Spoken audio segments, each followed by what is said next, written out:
Here we are. Let's see if it's gonna work. It's a good song.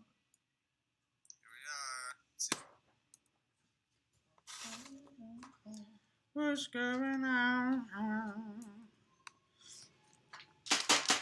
We're live. Hello. Did you tweet it out or anything? No. Should I? It's whatever you want. How they taste? I'm gonna get some utensils and plates for it. Get some utensils. Does everyone just want like a fork and we can eat it off the plate? Sounds great There's to me. like no women here. We can just do whatever we Sounds want. good to me. LaFave.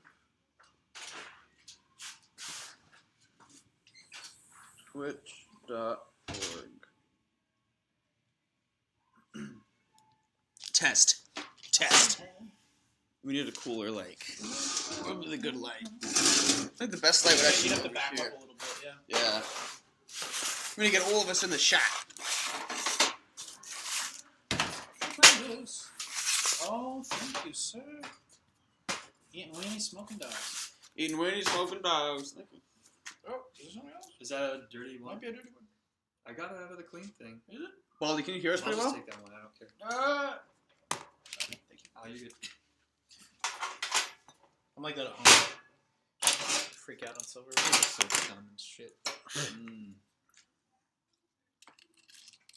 Oh my. Thank you much. Cheers. I thought you were doing that with a dog. Lighting up my hot dog. Yeah, you might mix them up. Oh, thank you, man. These are good. Oh yeah, of course. The boys talk under the moonlight. That's the name of the stream. The boys talk under the moonlight. The mesquite and cherry wood chips together gives it that rich, smoky flavor. It's delicious. Did you smoke your cigar yet? Smoking. Oh, cool. Just smoking. We're gonna get baby in here somehow. Can you see me? Wow, the lag is serious. Well, There, I just yeah, sat this down. is how they're saying it. Oh, got it. Okay. I could scoot down next to you, perhaps. Let's see. I could move it back. If we move the dogs, I could move this back. The dogs will be here. Lovely. Make sure everybody can see the dogs. We need to see the dogs. Benjamin can possibly go here.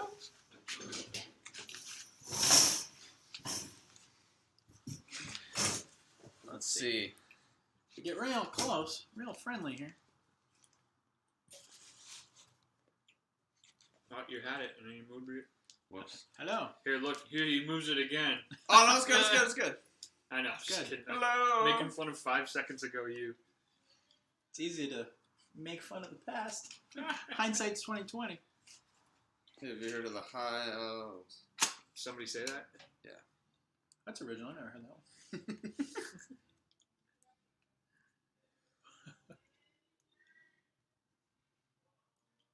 I wonder if they can hear it. Can you guys hear the bad karaoke from a couple houses over? The really good karaoke. I'm sorry, really good karaoke.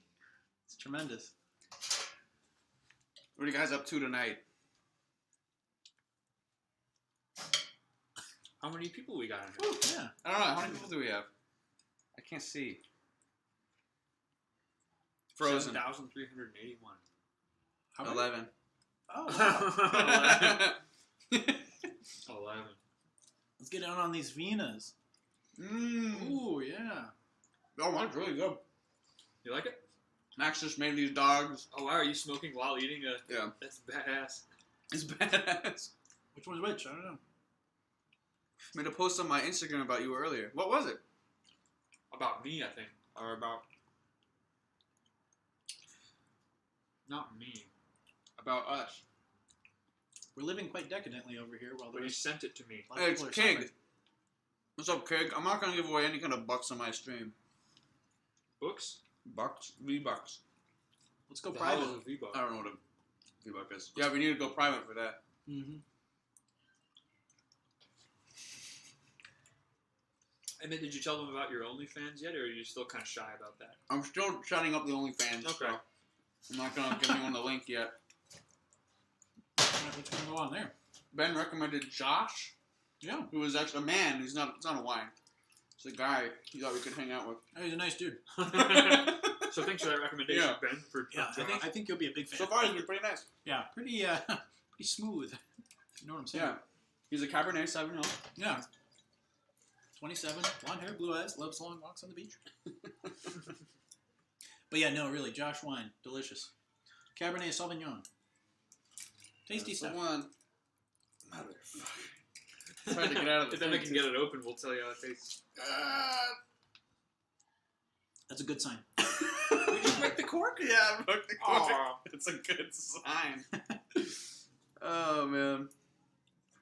Oh, I thought about getting the yellowtail, but I thought I would change it up. You'll be quite impressed. Worst case, you can always get a knife, drop it into the wine. Yeah. Come on. There we go. Got it. Second tries the charm with wine. MacGyver. Jesus Christ. MacGyver. Oh, man. Whatever your kids want. I had something weird yesterday. I forget what it was called. It was recommended to me by the guy at Total Wine. It wasn't very good. It had an elephant on it. Oh. That's all I remember. He's like, we got to get rid of these. We got to move these bottles. Yeah. I don't know if they have like the flash photo of the guy who works there. It's like his Jeff's favorite. Yeah. It's It's like him in a dark, grungy Yeah. basement. I can't see because of this cup. I can't see people's comments. This is very good. Really smooth. Wow. What kind It's of? like drinking water. You know? It's like no, I can't. Cabernet Sauvignon. Yeah. It's quite tasty. Oh man, that's good. Yeah. Max looks sad. I was just looking down at my. Oh hey, I was actually just looking at your tweet. Oh. Kyla. Kigla. Kig. Yeah. Hey. Sean the Spence. Did I say your name correct? I'm sorry. Had some dogs today too. Whatever.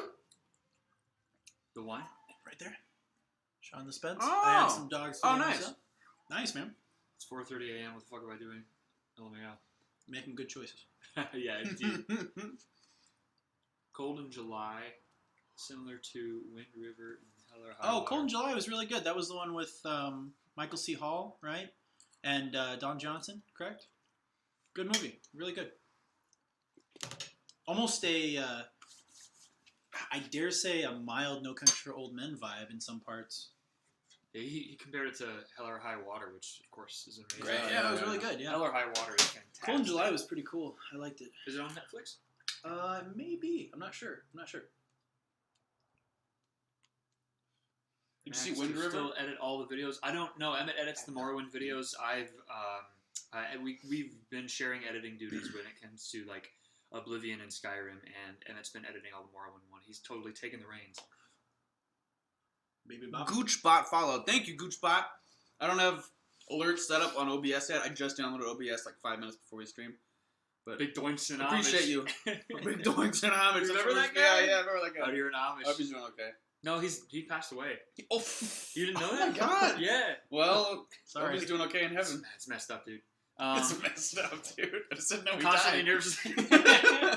Constantly nervous that you finna eat the cigar. Yeah, because it's like we got the hot dogs here I'm not gonna eat the cigar. and the cigar right there. You're gonna eat the cigar. I'll have the cigar in here, and then I'll get it with my Ooh. fork. Yeah. It'll be very Kramer. I like just eating a medieval. Just go for it.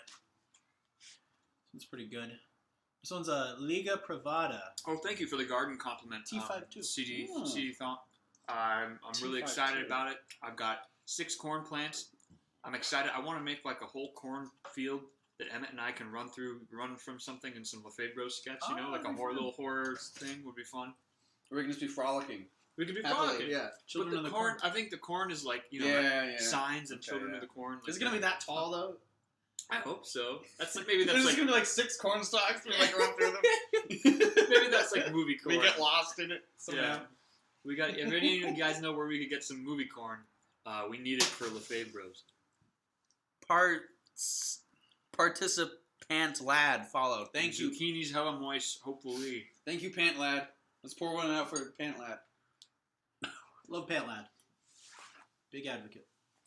See, this is almost better than having the alerts because I have to like pay attention. How many more. people are on here right now? Oh, I don't know. 190,000. Nice. That's Max's joke. Can't take it. 17. Nah, Getting better. pretty good. 31.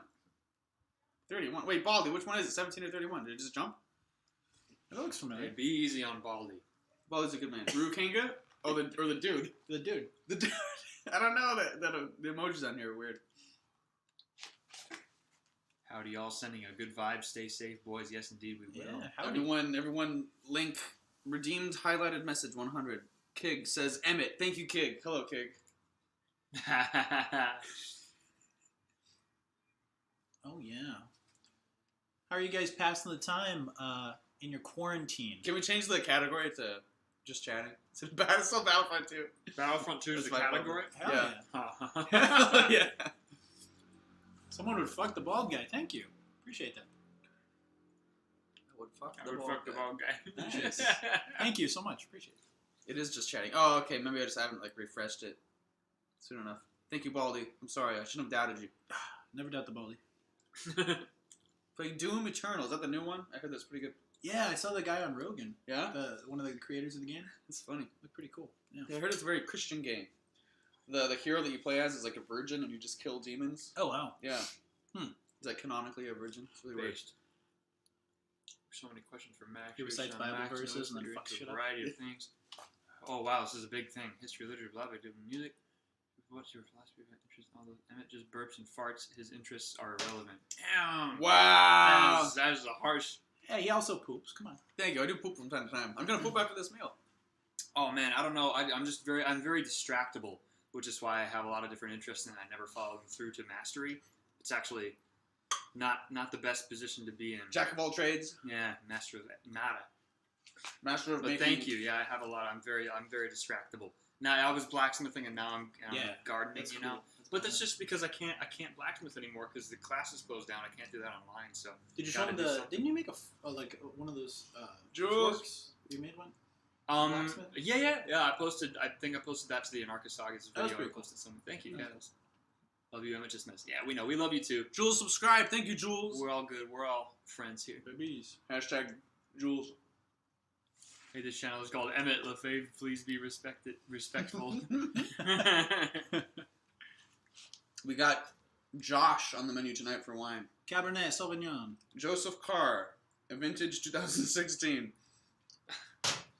I may make myself some tea and come back again, Mm. so I have something to drink. Tremendous. We're gonna down all these hot dogs in no time. You know, I could probably do one more. Hot dog? Oh yeah. Oh yeah, of course. Oh, I mean, yeah. I like 5. Crazy Get about a that. couple for the yo-yo. Oh, yeah. Some good shit. All these dudes in love with 3 dudes eating dogs and smoking. Tudak, thank you, dog. Thanks, man. Speaking of dogs.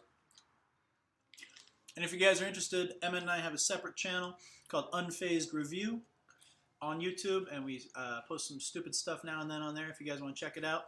Unfazed Review, we would appreciate the subscription. We do. We have some pretty good skits on there. Hoping to do some more, especially with all this quarantine downtime. Yeah. So, We went on a hike today. yeah, we did. Productive. We hiked all the way to the top of a mountain.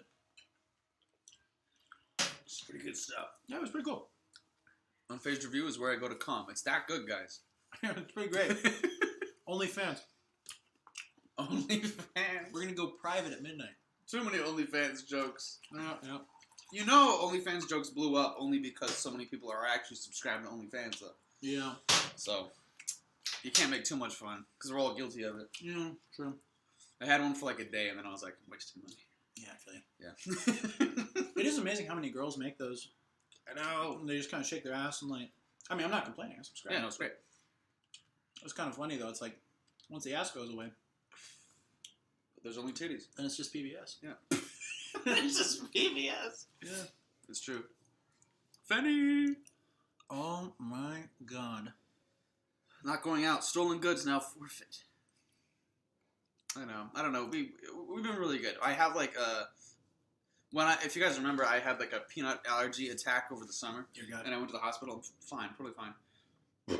But I got like this big jug of like dry soap out of it. So it's like you can wash your hands without water. Oh. And I had that in my car. That's that was that we were using. Wait, how? It's not- Just from the hospital you got it? Yeah. Yeah. Yeah. I don't know. They used it because I was like too incapable to like go to the sink and shit. So they just, like, you all had me. fucked up. Yeah. So so I just have this dry soap thing in like the car, and I use it constantly whenever I go out. So it's all good. Good shit. 41 views. We're getting those views. Oh, thank Racking you. them up. Just subscribe. Check it out. Thank you so much. Why are you so hot, Emmett? Thank you. Oh, it's Alejo. Alejo, what's up, man? Love Alejo. Max is gone again. He's just getting some tea. He's making some tea to soothe his vocal Max, cords. that's right. He's getting ready to sing for you guys. Stay tuned. Yeah. Max is going to sing for you guys. He's going to do 3 covers for you tonight. He's going to do Eddie Money. He's going to do a Prince song. And he's also going to do a Pavarotti tune. But he's going to hum most of it. So hold him accountable when he gets back. That's true. Mm-hmm. Hold him accountable when he gets back. It's fantastic. This is a good cigar.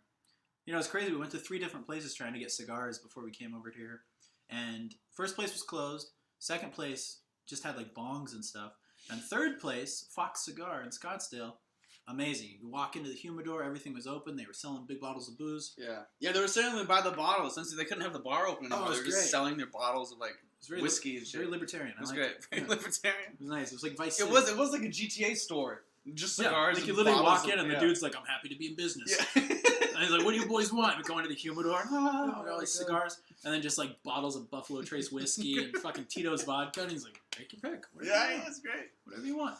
And then you go next door to the gun store and you can just get like an armored vest and Yeah, and then Yeah. fuck a couple hookers and steal a car. Just a regular Hashtag coronavirus. Saturday night. yeah. Yeah. Hope Tom Hanks is doing okay. Tom Hanks is he got over it, right? Like he's good now. The Tom Hanks That's what I heard. disease. The Tom Hanks disease. Yeah. If you guys haven't seen it, Norm Macdonald has been posting some funny stuff in the midst of the coronavirus. He's doing like a coronavirus podcast, Yeah. and the last one I watched, he called up like Chevy Chase and was talking on the phone. And you can just look it up on Norm Macdonald's Wait, are these like YouTube channel. predetermined calls or is he just like He just calls them up, and just as far as I can tell, he doesn't give them any heads up that he's recording. That's hilarious. And so it's just like an impromptu call. That's kind of funny. And he calls Adam Do they Egan. get pissed? I feel like Chevy Chase would get pissed. No, Chevy was. Really? I guess they've been Okay, friends cool. for a long Oh, okay, time. cool. But look it up on Norm Macdonald's YouTube channel. Pretty funny stuff. And also shout out to Mark Normand, stand-up comedian Mark Normand. He has a fucking hilarious coronavirus video he just posted. Oh, And very good. honestly, laughter's the best medicine. You know, Oh, yeah. in these trying times. Oh, I'm gonna eat too many of these hot dogs. I'm done. So good. Very tasty. All right, I'm done. I'm gonna push them away from me. You guys have any TV show recommendations for binge watching during the epidemic? Thank you, Kig. I just started season 5 of Better Call Saul. Loving it. Thank you, Freddie. Loving it. Sex in the City. What do you think about Sex in the City? Ooh, I like sex. I like the city. I don't know if I like them with who's the main actress? Sarah Jessica Parker. Yeah, she rubs me the wrong way. I've seen her in too many commercials with lotions and shit. Ooh, yeah. She was a lot of those. For like Yeah. a year, she was constantly Yeah. Jergens. You know, that's Matthew Broderick's wife. Oh. Yeah. Oh, the Ozarks. That's pretty good, right? You watched that for a while. Ozark, yeah. I gotta finish the end of season 2. I'm kind of behind. But Ozark, Jason Bateman's a genius. What a great show, man. Barry's good. I started watching Barry. Barry's funny. I agree. Good cast. What's Barry about? That's one where he's like a hitman that wants to become an actor. And it has, what's his name? From Saturday Night Live. I can't remember his name, I'm sorry. And Henry Winkler was in there. It was good. Good show. I mean, for what I saw, I only started season 1. Someone said my Morrowind Let's Play. Thank you so much, dude. Nice, dude. No, just like if you guys haven't been following the Twitter,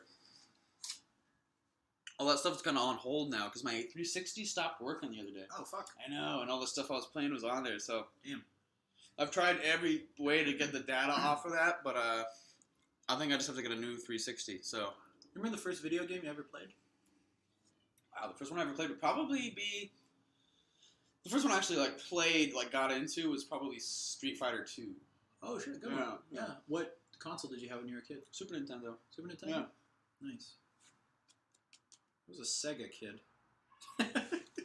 Still am in many ways. Yeah, that's great. Yeah. I think the first game I remember playing was a Zelda game, and we had a Mm. Nintendo also. Okay. And then got the Sega, and then I remember Sonic being the first, like, Yeah, for sure, one that Yeah, Sonic was really Sonic is resonated, yeah. I haven't seen the new movie, though. following that Morrowind series religiously. Thank you, man. I appreciate that. What can we expect on the OnlyFans LaFave Bros? A lot of nudity. A lot of lusty Argonian maid. A lot of hawks and burgles. What's that? I don't know what that is. It's like the grunt noises that make ha. Ah, yeah, oh. yeah. Okay. I don't even know what that I'm sorry. is. No, it's I'm okay. sorry. My 360 finally died. I know. R.I.P. It's very sad. When's the next Unfazed podcast? Oh shit. Yeah, That's a make good sure you question. So I was just saying, make sure you guys subscribe to Unfazed Review on YouTube. And actually, Emma and I are gonna record one later tonight, and we'll post it. And at the latest, it'll be up Monday. So thank you for asking. Man, I remember you and Max sharing earphones back in the day. Yeah. That's how it all began. Max, I loved your Amber Skull Let's Play.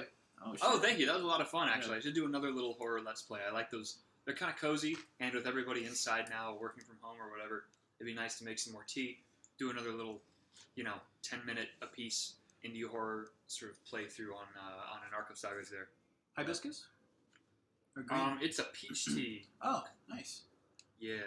Hibiscus tea is great, though. I want to grow my tea collection. Oh, that'd be great. What are we going to play apart from Elder Scrolls? I really want to do an Alien Isolation Let's Play. Dude, Really bad. Yeah, I'd love to see you do Alien that. Isolation. I would love to see you do that with That's the lights such a off. good game. Just a Yeah, light yeah, on yeah. it. Yeah. I remember the first time you showed me that game. I was like, oh, this is kind of like you jump. It's frightening, yeah. It's scary. You really feel like you're in there with Yeah. it's It's good. something with the atmosphere. It makes it feel so imminent. The Yes. alien's presence. They did such a good job recreating the feel of the original movie, too. Oh, yeah. So Yeah, good. they did. Yeah, the sound design is, like, insane. You guys remember from Aliens and from the first Terminator, Michael Biehn? And he was also in Tombstone, Michael Biehn. Was he the good android in Aliens? I don't remember his character. I only saw Aliens like once or twice. Yeah, I watched that's it. the first Alien way more. Yeah, me too. But he was Reese in Terminator, Michael Biehn. But anyway, he's going to be in the next season of The Mandalorian, which I thought is cool because That's fitting. I didn't know he was still acting. Yeah. So I was like, oh, it's Me neither. amazing. Like he's like a sci-fi icon. Yeah. So him coming back into the fold is pretty cool. He kind of fits perfectly into that. Yeah, he's badass. Mold. Michael Biehn, Biehn, I think. Biehn. Yeah. Sigourney Weaver was kind of hot in that first one. Oh yeah, she was. Yeah, she was cute. In a way, there was something. How kinda- old was she in the first Alien? She was young. Was she like old enough. our age or Old younger, enough. younger than us? I would say, if I had to guess, I don't know, man. I would say probably like 28, maybe. Yeah. Like our age? Like my age? Yeah. Look her up. Let's see. We could do the math. We look up how old she is now. Because Alien was 79. Yeah. I think? Yeah. Which is really interesting because you look at it, it holds up. You It know? does, I mean, yeah. some of the computers and stuff, like, okay, yeah, they were working with the technology that they had. But visually, I mean, you watch it, it's like... She was 30. Okay, yeah. She was 30. I thought she was... Oh, Jesus I thought she was younger than that. She was smoking. That's a big. Yeah. Oh, you don't like moths? I hate moths. There's like I kind of huge like moths, especially when they fly right into That's Emmett's a- face. disgusting. Oh, it's a big boy. Yeah, It's a holy fat moth. I hate it. Wow. Oh, I hate it. Wow, it's a big moth. Damn. Would you take a look at that I thorax? on hate. that I thing? hate how like It's like a I hummingbird. hate how. Whoa. I hate how like sporadic it is. You just never know what it's gonna do. I want to catch it. Oh my god, I hate it. I don't know. And then try to catch it in your mouth. Think of how it would feel in your hand, like fluttering around in your hand. just catch it in your mouth. You won't be afraid anymore. Disgusting. Crunch like Fear Factor. I hate it. You probably contract something from it. Hopefully. Coronavirus. That's where it's coming from. Yeah, it's coming from moths. Couldn't possibly God. be that bat smoothie we had earlier. Yeah, Oh, it just fell. Oh god. I had to Okay. return that pangolin meat. It What is he made me lose doing? my appetite. See, what's his goal? They like lights, but they just don't know what to do. They with think it. it's daylight. They That's don't- disgusting. I don't know. Man, Emmett. We need to get it away. I It's hate. fine. I It's hate, really not that big a I hate deal. moths It's too. a moth. It's a moth. It's gonna get out of control. In, and, like, in fly in Emmett's my face. defense, it is oddly large, like it grew up near a nuclear power plant. It's a I big think it's monkey. getting bigger. It's disgusting. It's getting aroused. I hate it. Maybe it is aroused from the light. In a way, it's aroused because it can't. God, it's listen. getting close. Okay, let's go away. Oh, now it's coming back. Jesus Christ. Oh, it's a big. It's like a hummingbird. It's Yeah, it is like a hummingbird. This is the best stream ever. Yeah. equally terrifying. You guys are Hummingbirds. hearing us describe this large moth. You should take a picture of it. Hummingbirds are cute. This is just gross. I disagree. I disagree. Oh, I hate it. Just Did you see Uncut Gems, Ben? Surprisingly, no, not yet. I disagree. that's a famous quote from the film. Oh, I'd have to see it. I like the Sassy Can you Brothers. move it so they can see the moth next time it's up there? All right, next time. Yeah. You could probably flip it backwards and then just Yeah. have it It's open really, it's nothing. You guys, it'll probably show up as nothing. It would. Yeah, it would just be a blur on the screen. up. It's basically a dragon. It's basically a dragon.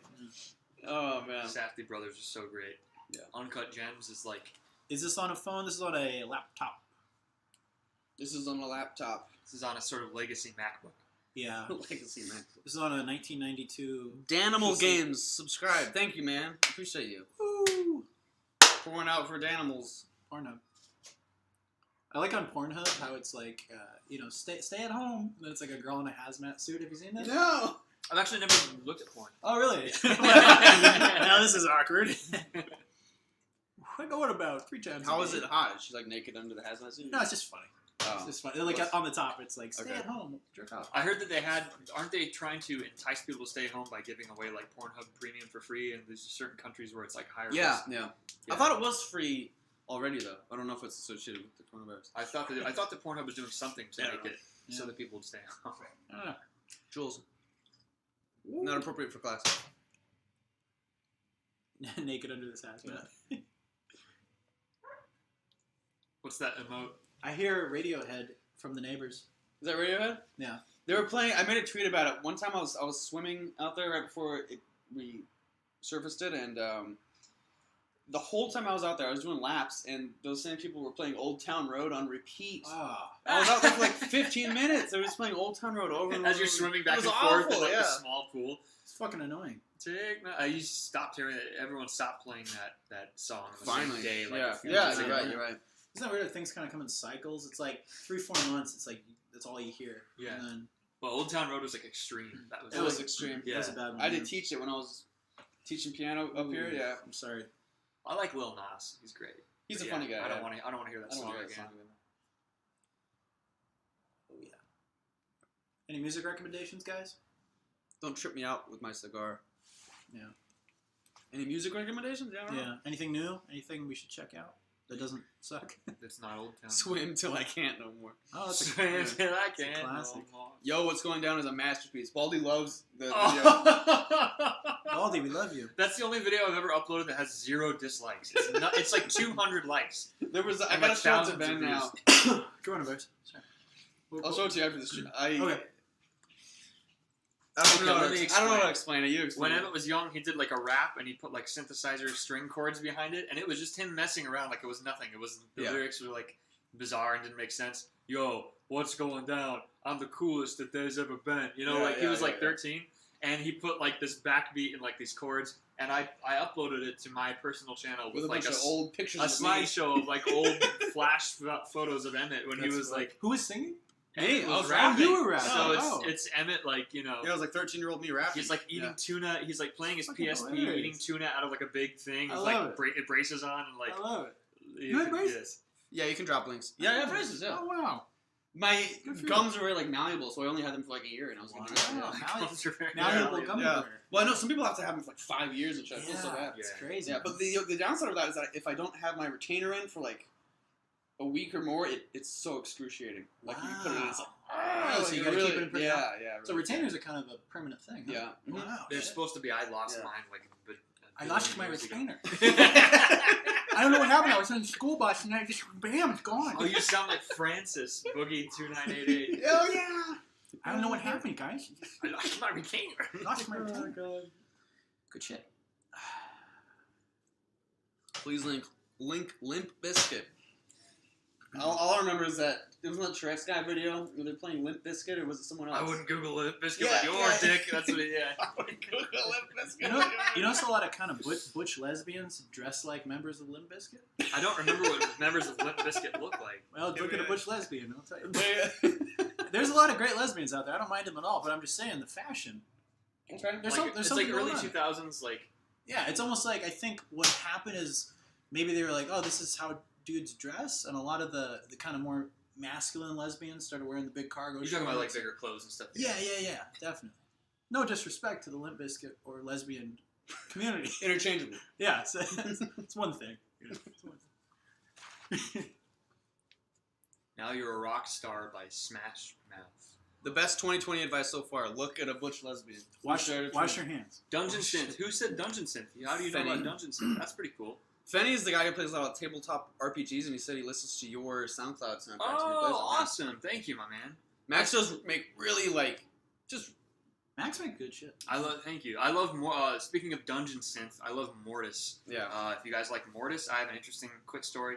Mortis was, or if you're familiar with black metal more generally, you'll know the band Emperor is like a huge, famous black metal band. Mortis was like the bassist of Emperor in the early '90s, and then he went on to do his own project, his Dungeon Synth project called Mortis. Anyway, I ordered his album this was years ago, his like vinyl album, that came out like 1994 or whatever, his like first album, and it came like smashed in the mail. And so I emailed him because I bought it from him personally. He was like, "Well, I have one other, but it's my personal copy. I could give it to you." And he sent it to me as a replacement. His personal, it was the last one he had. Wow. And I look at the actual vinyl record, and it, you know how like if it's a numbered pressing, like there's only 500 that were ever made. It's number 1. Like it was the first one off the press. Shit. Half of them were black and half of them were purple, and that one was purple. And I still have it. Like Holy shit! yeah, I still have Mortis's. I didn't know that. His original like first like solo pressing of his first That's like sick as full hell. album. I That's have super sick. it. I have it in my closet. Yeah. Mortis. That is very. He's a cool guy. He's really great. Shit! Wow, that's pretty badass. Hey, Moth Friend's back. Yeah, he's back. Smaller one. No, There's there's two just of them. smaller There's 2 of them. Yeah. I'm just shitting my wine. That's too. pretty I think cool. it's pieces Yeah. of cork. So, what are your most prized vinyls? That's one of them, I'm sure. That one I really like. I really like Kraftwerk. You know the German band, and I have Kraftwerk with a K. yeah Kraftwerk. Yeah, Yeah, Kraftwerk. I like Kraftwerk, and I have Computer World. You know the '80s Computer World vinyl. I That's love very that. cool. And like I guess just the Mortis one is the only one with like a cool story behind it. That's pretty bad. But I have some cool like older like records and stuff. That's the most obscure reference. Someone just said, "Is this the guy from the Blackjack Basics video?" Yes! Yes! I That's am, great. yes. That's fantastic, dude. I am. Thank you. Good catch. Yeah, that is. Good He was catch. also, that's so funny because he was also in Oblivion in Real Life and Morrowind Combat. But he But you remember him from Blackjack Blackjack Basics. That's That's fine. awesome, Yes, dude. thank you. Yeah. I was That Jack. was a good video. When I had a little bit more hair and looked like I had zero sleep at all. We can. Thank you, man. He's true fan for sure. Yeah, thank you for that. Yeah, that was a fun video, man. Is this the guy from the Blackjack Basics So great. video? Yeah. I forgot about that video. So you want to hit on 1 or 11? I don't even know. I love blackjack. He's actually good at blackjack, though. He's actually very good. I've Yeah, seen him come on. play. He's good. Tell us about Blackjack. I've heard stories about like you're really focused and everything. Oh, I don't know about that, man. You're into it. I've always enjoyed it, and then I went through a phase where I just played it a lot on my phone, and then I got into doing like a little bit of stuff online. Like you can go on mybookie.ag and you can do online betting. That's a fun place to do it. And you can play blackjack on there for real money, which is cool. You would win at the casino. Like I've heard you casino. play for money. Yeah, I've done it a few times, but That's fucking cool. That's you sick. just play it a lot and you kind of figure stuff out, and you follow some basic rules. I want to see Ben in action. It's fun, yeah. I It's wouldn't. intense, I man, wouldn't yeah. say I'm not good at No, it. you were good. I'm No, alright. you were good. I'm We're into alright. it. But blackjack's fun. Yeah. Blackjack's a good time, man. But we made that video because when I was like really heavy into blackjack a few years ago, I would watch videos like that, and there was a lot of these like real cheesy guys from like the 80s and 90s that looked like they hadn't slept since the 80s or 90s, and they were doing like these really boring instructional videos, and I thought, oh, this would be fun to rip on. And so we just, at Emmett's old place, we just went in one of the rooms, set some lights up, and did a blackjack tutorial. And It was then like it just late got at night, right? Yeah, super late. We did it. I think I remember you guys setting up for it. I was like, Everything I'm about asleep. that skit was like creepy and eerie. Yeah, and then at the end, my character just like flips out. Yeah. That was a good skit. Hussies, #1 problem. He was also in Modern Musicians, I was. Modern which I still think is kind of underrated. That was a pretty good video. Yeah, look Do at you my, have Real Bachelors of Scottsdale up on your channel still? Yeah. There's I made it Real Bachelors chronology because it was like all 3 episodes we had done. That is my That personal was fun. favorite stuff that you guys have Yeah, done. Ben's Real Bachelors Bachelors too. is so funny. Thank you. And Yeah. Ben is also in the movie one we did. Student filmmaker. Student filmmaker, yeah. Student filmmaker, yeah. And then you should also check out our secret fast food items video on Unfazed. On Unfazed. That on was Unfazed. good. That was On the Secret fast food items. Yeah, we changed the name of the channel recently. Now it's just Unfazed Review.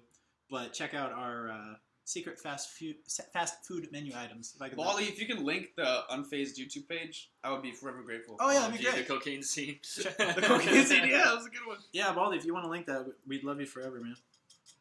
But yeah, hopefully we'll do some more stuff now. I have a lot of downtime. I mean, I'm working my regular job during the week, but weekends are open, Yeah. So we could do some stuff. Yeah, I want to see more. How are you guys doing? Yeah, we need to make more. Let's do Everything it. you've done is fun. If you guys want it, I'm down. Yeah, let's do it. How are you guys doing with everything being online? We were just talking earlier about how it's like such a drag because when you're home, you're in that like home slumbering, chilling mode, and it's just so hard to actually concentrate. I've been having trouble with school. I have like spaced assignments and shit because Yeah. I'm just like I feel like I'm not in school. Yeah. Yeah, how are you guys dealing It's with it? weird. Do Thank guys- you, Baldy, for the link. Yeah, Yeah, thank thank you, you, Baldy. Baldy. Appreciate you, man. Do you guys have any like motivation hacks or anything to keep you focused when you have to work or have to accomplish anything in these weird times? Another Feldu session. Kid gets to teach elementary kids art online. That sounds like hell. Oh I'm man, sorry. I'm sorry. Well, I mean, you could do some examples for them. I mean, you could like You don't have to clean up any like finger painting messes though. exactly, yeah. It might be hard to get a kiln going in your house though if you're doing pottery. Drink a gallon of coffee, Jules. Down, Yeah. I'd be bleeding all over. Diarrhea. Carve out a space for only working, for sure, for sure. Me personally, I drink Gamer Fuel. It has a great Ah. taste, and it comes in a few different flavors. Gamer Fuel. I'm about to get my master's degree online because my clinical rotations got canceled. Cool. Congrats. Oh, cool. That's awesome. Yeah. Master's degree in, I'm guessing, some sort of health or mental health field. Masters of the Universe. I am Bib says I'm absolutely fucked with regards to work. Not because of COVID, but because my uni scheduled 8 deadlines within a week. Oh, yeah, screw that. Ugh. Yeah. But this situation is so tough because Pathology, cool. That's very cool. we always like assume that the higher echelon is going to know how to handle it, but no one knows how to handle this. So Yeah. like everyone's kind of fucked in different ways. It's really confusing. Yeah, it's kind of one of those Yeah. things that nobody saw coming. Yeah. I mean, with the Spanish flu and stuff back in the, what was it, about 100 years ago? 102 years ago? 19, 102 years ago. People couldn't communicate the way they can communicate now. It's like, Yeah. you don't have all the social media and the connectivity. So people were just fucked. I mean, there were probably a lot of people out in the boonies that Yeah. didn't know what was going on. And it's like, oh, let's go into town and, rub elbows with people and get violently ill and die. Jeez. Yeah, my mom used to be a caregiver for the elderly when I was a kid, and there was this old lady that I remember her working with for a long time, and very old lady. And her first memory, the old lady that my mom used to take care of, was of her father being carried away on a stretcher and dying of the Spanish flu in like 1919 or something yeah, like that's brutal. Wow. There's been a lot of it's interesting. There's been like a lot of like quirks and sort of like genetic mutations due to because like Europe sort of urbanized very quickly and had no like sanitary standards. Like I mentioned earlier, like the Roman Empire was actually more sanitary than like medieval Europe. There was like for like a few hundred years there was just like a ton of lethal viral hemorrhagic fever, like scarlet fever and other diseases. We would like and of course the Black Plague wiped out like 2/3 of Europe or a third of Europe. I forget, some amazing amount of people. And as a result, there's been a lot of resistance built up among certain populations, and so like something like 11% of Scandinavians have immunity to HIV. Really? Yeah, and it's like all across Europe. You can look at maps of like people who have immunity. There's different strains of it, but there's one strain of HIV that like some Europeans have immunity to, and a couple people who've been cured of HIV. There's like 2 people now who have been cured of it due to bone marrow transplants from people who have that genetic mutation. Wow. Yeah, That's crazy. What do you think that is? Like you said, they just built up resistance? Or? it's you're like because the people who are more susceptible are the ones who die over generations and generations, right? Like the people who are left over it's just like a sort of selection thing. Eased amazing. Crab, thank you for subscribing, man. I appreciate that. Woo! Good hot dogs, by the way, man. Thank you. Oh yeah, you're welcome. Really good hot dogs. Glad you guys like them. You said some kind of cherry wood, and what do you use? Cherry wood and mesquite wood. I used to cook the hot dogs. Very flavorful. Yeah. That was good. I need to do more grilling. I did some grilling last weekend, which was cool. But man, just sitting out here with a stogie and some weenies. It's good. It's good stuff, man.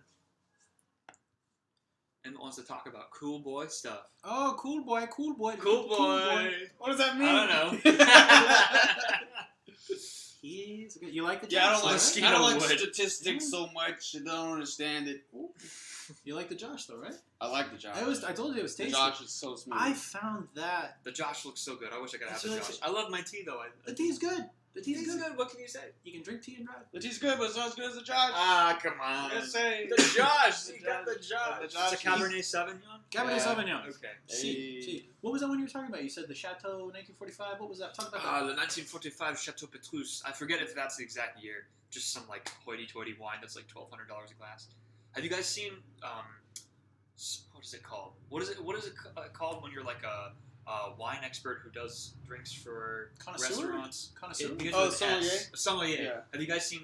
I think it's called Somm, like SOMM, the documentary on sommeliers. No. It's so interesting. Where can we watch that? It was on Netflix before, but it's about Okay. like the people who study to be like master sommeliers, right? And Wow.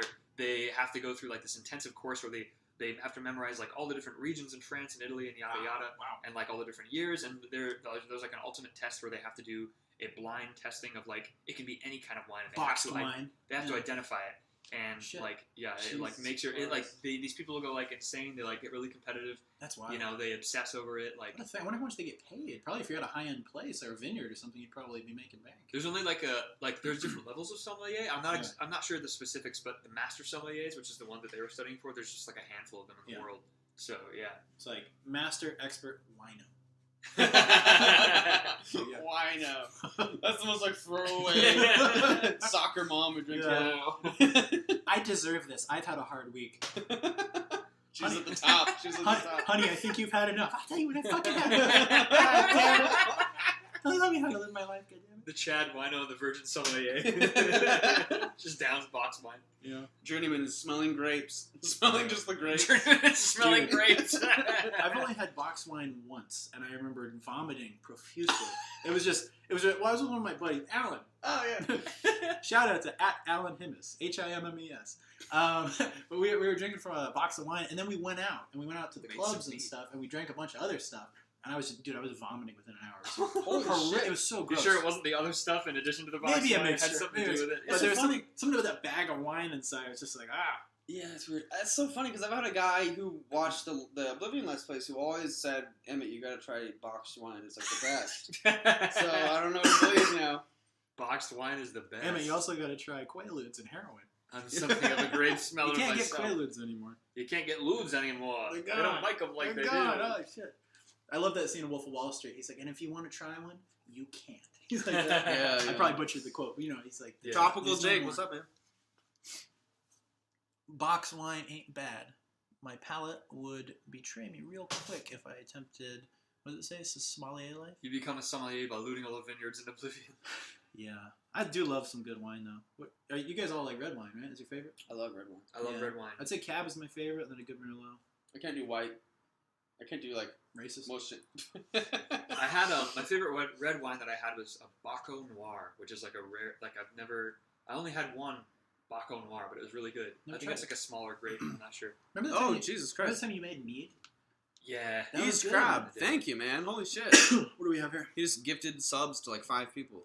Thank Oh. you so much, dude. Good Oh, man. that's cool. How does that work? I'm not sure. I have no idea, but thank you. Thank you, East Crab. I know you have to like pay for subscription, so We're still learning how this works. I'm Yeah. still learning how this works. Very cool. Yeah. Oh. And Thank you very much, East Crab.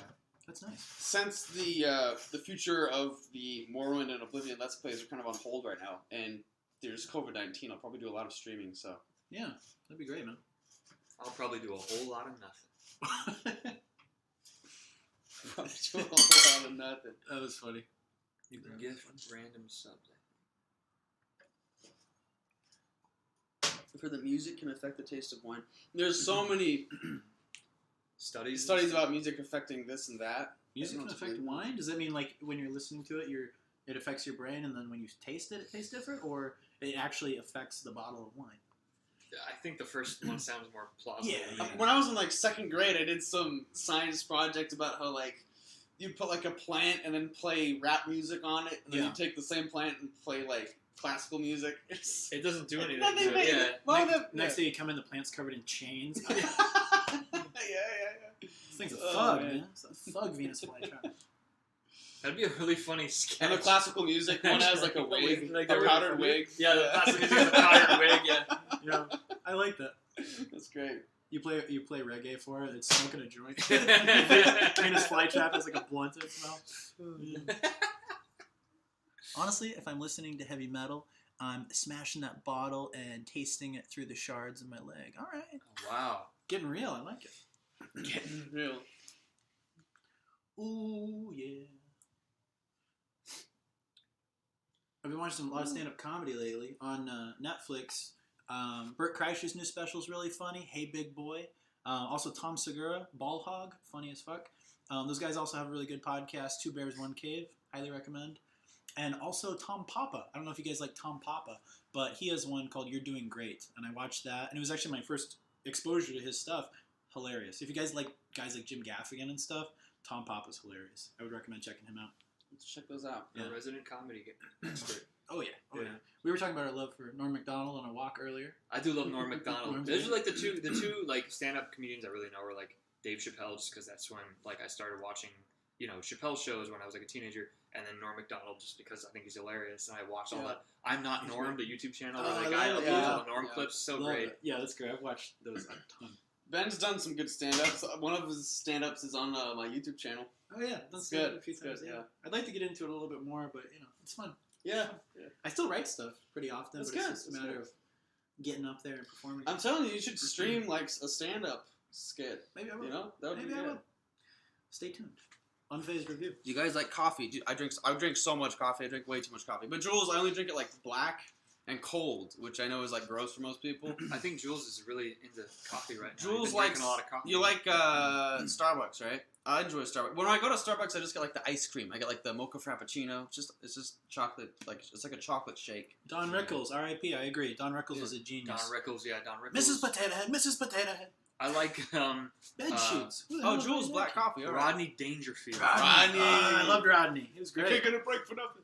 You ever watch Back to School? The movie Back to School with Rodney? Is that him? Check it out. I gotta see That was it. one of Rodney Dangerfield's best movies, and Sam Kinison actually had a role in there. I think he was the first white rapper on the charts because Rodney Dangerfield in the 80s Rappin' came out with Rodney. Rappin' Rodney. Yeah, fuck yeah. Yeah. And somebody made a joke on Twitter the other day. It was like exactly the joke that he would make if he were alive right now about COVID-19. What was It was like, I'm probably going to butcher it, but it was something along the lines of, they say this COVID-19 thing can live on metal for up to 13 days. On my wife's meatloaf, 10 minutes. That's like, if they posted a picture of it, it was like, I could hear it in his voice. That's so perfect. funny. He was a genius. You know what? I'm really sad that we never got a really good in-depth like Joe Rogan podcast with Rodney Dangerfield. But the closest you can get, if you guys are fans of comedy and fans of Rodney, look up Rodney Dangerfield in the 90s on Howard Stern. Great fucking interview, and it's really high definition for the time. And it's like the closest thing we'll get to like a Rodney Dangerfield podcast. That's cool. And that was Cool. Rodney on Stern was great. That's awesome. He was apparently within the comedian community. He was like very high and held in high regard because he was like help out a lot of younger comedians and like Yeah. get their careers going because he didn't get big until he was like older. So he had like a lot of sympathy for these guys who were like sort of battling it out and up and coming. I know he basically made Andrew Dice Clay like a big comedian. That's funny. And also, you could fact check me on this one, but I'm pretty sure when Jim Carrey started out, Rodney gave him a helping hand and gave him a lot of a regular slot at his comedy club. That wouldn't surprise me at all. Yeah, in the early '80s when Jim Carrey was an unknown, you know. Yeah. Garbo Gamer, thank you for following. Thank you for falling. Hope you don't trip. It's the Josh talking. It's the Josh talking. Josh is Pig. getting in your soul. I don't know what are V-Bucks. I don't know what that is.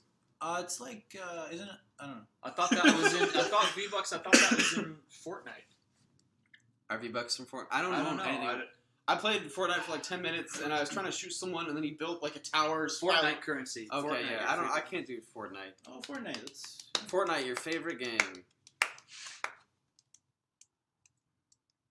Yeah, I don't understand Fortnite. You guys recommend any good PS4 games? Yeah, Ben's gonna get a PS4. I want a PS4 so bad. I'm getting with the time. I know PS4 or PS5 is just about to come out. I know. I'm barely getting a PS4. That's what I do too. What do you guys recommend? My favorite game is Pajama Sam. Pajama Sam. Gran Turismo. Okay. That made me remember bananas in pajamas. I'm excited about God of coming War. down the stairs. Yeah, God of War. Red Dead Redemption, obviously. I'm an OG God of War fan. I played the first one, the second one, the PSP one. You are an OG. And God then, of War. yeah, thank you. And yeah. I can't bring I'm sure it's amazing. I know it's gonna be so different. It's gonna be hard to tear myself away from the old ways. I liked watching you play those God of War games. Yeah, it was fun. Good shit, babies. Everyone was doing the Greek mythology. 300 came out and God of War came out. Yeah, it's true. It's weird. Did you guys ever get into the Assassin's Creed games? Black Flag was Black cool. Flag, yeah. I tried Black playing Flag, it though, yeah. and I sucked at it. Like I really wanted to get because the real time naval combat looked so cool, and the sea shanties and all of it looked really cool. Yeah. But I couldn't get the hang of just like some of the the controls. yeah. It was like very counterintuitive. The first one I actually didn't like though. Like the very first one where you're in Jerusalem and you're like riding a horse, it was just weird. I didn't like it. Rockstar Table Tennis. Rockstar. Noted. Table tennis. Noted. All those games, Freddy the Fish, Putt Putt. Shadow. I really want to play the Shadow remastered of the Colossus. PS4 because I remember I got the PS3 Shadow of the Colossus remaster, but the PS4 one looks incredible. Shadow of the Colossus is one of my favorite games ever. It's beautiful. The Such a soundtrack is beautiful gorgeous. game. Yeah, beautiful story. That was the first game that made me like weep. It was It was emotional. same studio as Ico, or is Yeah. it just the same? Yeah. Yeah, there's company is literally called like Team Ico, I think. That like Yeah. grand, reverberating, atmospheric feeling Yeah. in Shadow of the Colossus. It's the same feeling in Ico. Mhm. It's like this open. Everything's like so spaced. I don't know how to describe. You know what I'm talking I know about? what you're talking about. Yeah. Something about the Just sound wide design open and the music. landscapes, Yeah, wide yeah. open landscape. I The love Warriors. some- You love the Warriors I was- game, right? Dude, Sidekick. I was just Baldy gonna. loves the Warrior game. Baldy, I love you. I was just thinking in my head, the old school PlayStation 2 games. I loved the Warriors Rockstar game. I thought that was one of the best games ever, along with Grand Theft Auto Vice City and Bully. Yeah, Those are Baldy's some- good. those are Bully's some of the- fantastic. But yeah, the Warriors game, especially for the time and having multiple characters and just the way it played, it was so smooth. It was like ahead of its time in a lot of ways. And I would love to see them make a fresh, like high definition version of that. But that game was so good, man. Huh. I love the Check movie it out. too. Walter Hill. Bully. Yeah, Jules. Forget. What are you playing? Life is Strange. Forget Life is Strange. Play Bully. That's the real high school game. Jules, that's Poggers, right? That's what that is. That's right? Poggers. What is the origin of the face? Why is it called Poggers? We're like angry at the stuff we don't understand. Is What Ben the hell? actually Baldy? Could be. We have a lot in common. I have played Bully. Poggers. Yeah. Where the fuck is Bully's so Piggers? good. Pog Champ. What the fuck is Piggers? This is the answer. Pog Champ. Here Do we you, guys, go. do you guys remember Pogs when we were a kid? Like, or it was a little before our time, but Pogs. Remember Pogs? Or my older cousin had a lot of Pogs. He had- What are Pogs? I don't know. They were like These these little little like coins caps. things. Yeah, Yeah. they were like plastic, and then you had like a big one, and then they all had like crazy bunch of like 90s and late 80s So stuff on. funny. I just played with Legos. Pogs, yeah, Pogs are weird, man. Pogs are weird, man. Bye, Kig. Bye. I said goodbye. And then I had Crazy Bones. Crazy Bones were good. That guy came and gave like a talk about Crazy Bones at his school. I wasn't there for that. That was for you. That were was there. me. I don't remember. Was that like when the yo-yo guy would come? yeah, right. Did you have a yo-yo No, guy? they're trying to sell us the toy. It was so Yeah, a weird. yo-yo guy. Yeah, exactly. I remember Every we- school has a designated yo-yo Yeah, guy. I A remember he's municipal coming. yo-yo We were guy. probably like, I don't know, kindergarten, first grade, and I remember like everyone would go in, for an assembly. And then the yo-yo guy would come in and do all these tricks, and then like all these kids were like, "Oh fuck, yo-yos!" And then like we get yo-yos, and yo-yos were like a thing for like 2 weeks, and then everyone's like, "Ah, these are lame." Something's Yeah, fucked up they about like that. gas When, you up on the yo-yo. when you're in high school and you're at like an assembly, they have these inspirational guys come and talk to you about like your life and Don't do how you're going to be drugs. successful. Yeah. But when you're in elementary school, they just try to sell you toys. Is this the It's so guy weird. Wayne from? This is Mm, Crazy I Bones. don't remember. I what don't he looked recall. Like. Yeah, It looks like the guy who he would looks do like it. a yo-yo guy. Crazy Bones was such a. It was just these little plastic like icons. It didn't do anything. Oh wait, I do remember. And he was like the those. genius Yeah. of it is you could do anything with it, and it was like clearly. What did you say? Eastern European. Yeah, he had a oil weird. I sales? remember he had a weird accent, and it was just clearly like bullshit. Like they were fun to collect when you were little. I remember them. They were like Yeah. multicolored, the green and blue. but like it did nothing. But yeah. But Pokemon cards did nothing either. You could just, you could Yeah, at least play yeah. a game with them. And technically, Yeah. I think there was a game you could play with Crazy Bones, but they were really just more like a Yeah, collectible. yeah, I had the Toilet Seat there's one, one which out. is like a rare one, toilet. and I have the Dragon Ball Z Did edition. you ones. you have a big Kleenex box, like a plastic Kleenex box full? I of have a wet Crazy wipes Bones? box full of Crazy Bones. The only thing I have from when I was a kid that I collected was, this is super obscure, but the guys who made Bionicles also made what the hell was it called? Knight's Kingdom. It was Knight's Kingdom were just Bionicles, except there were knights. Yeah, I remember. And with every knight that you bought was a card that like was shaped like a shield, so you could put the card on the knight, kind of. And I still have like a book of all the cards I collected. That's pretty cool. Yeah, Hey, gift idea.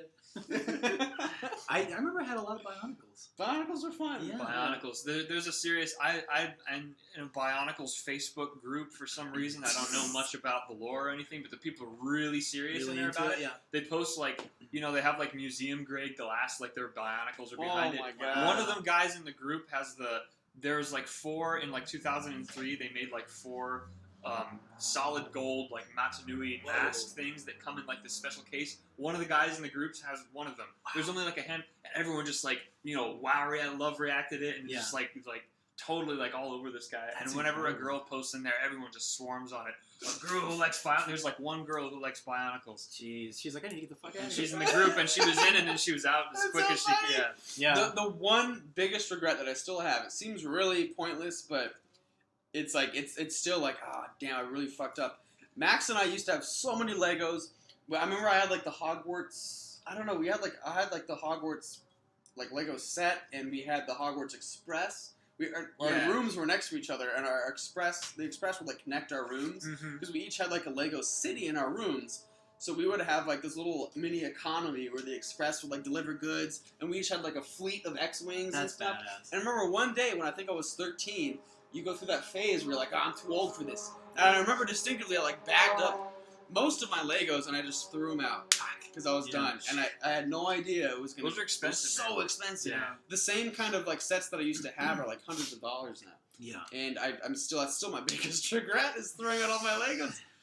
That's the biggest. Yeah, because they're so expensive now. Hey, well, at least you're not my ex-girlfriend who grew up in Canada, and so she got the British like original Harry Potter books because their connection to England. Oh yeah. And it was Philosopher's Stone, like the first printing, and they're worth like $30,000 a pop now, and they're gone. Jesus it's gone in the move.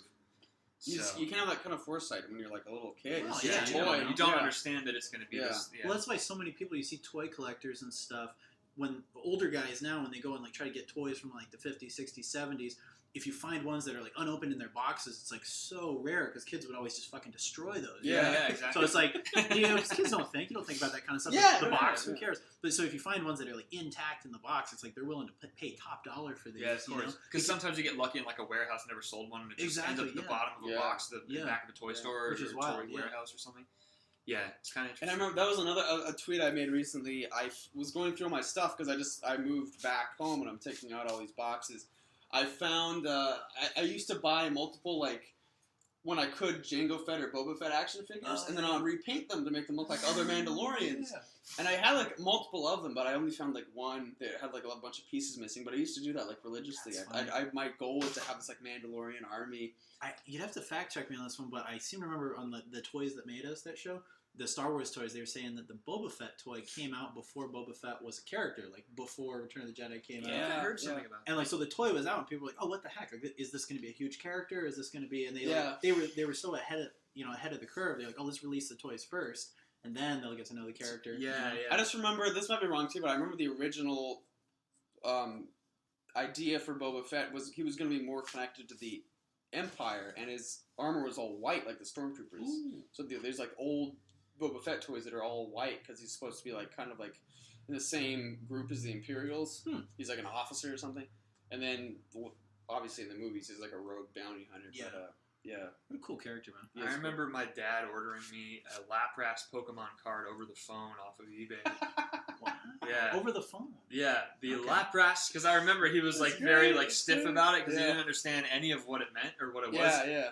And so you have the Lapras Pokemon card, and it was like a home phone, like a cord phone, you know, That's like funny. conducting serious yeah. business about this thing. I was That's like, so all right, you're gonna get it. There you go. He would go on trips to New York, and he would always bring us back toys from the big like toy. Nice. What was it they have in New York? Yeah, I don't know, the big toy store. Some that giant used to toy have. store they have in New York, and he would always bring me back these really cool like the Stormtroopers rifles. Yeah. And when you shot it, it would make like it would make those noises. Like the toy store from Noises. Big where they're playing. yeah, on the piano. exactly. Yeah, those were so sick. The giant KB toys. Yeah. Yeah, somebody said dude is gonna be the main bad guy. Reality, he has about 4 lines and then he dies. Yeah, it was sad and how they did Oh, it. fuck in that. the They really trilogy. fucked him in the movies. Yeah. Yeah. Well, they probably had no clue that he was gonna resonate so much with people, you know. And Yeah. then after the fact, they're probably like, "Oh, whoops." He was a cool. And I can admit, like, I mean, I literally just like him because of his armor. If he Yeah, looked any for differently, sure. I wouldn't have given a shit about him. But his armor is just, the design of his armor is so cool. It is really I don't know cool. what it is. It's just so cool looking.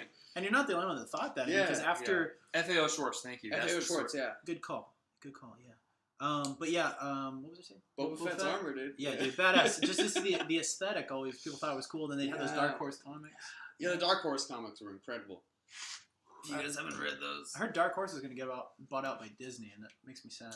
I remember when, everything's by, Alien is owned by Disney. Disney now. gets It's fucked up. Like they own enough. Like quit They own enough, being I greedy. know. You know, some things need to have an edge. Not Corporate everything. imperialism. Not everything Buying has to have soft edges and be sparkly. You know, Yeah. it's like we need a few things that are gritty. You know, Yeah, I know. it's like Star Wars. It's like settle down. You have enough. you Yeah. know? Disney, you have enough. I remember I went to a summer camp once. It was like an arts summer camp, and one of the things we did, one of the activities was like make your own comics.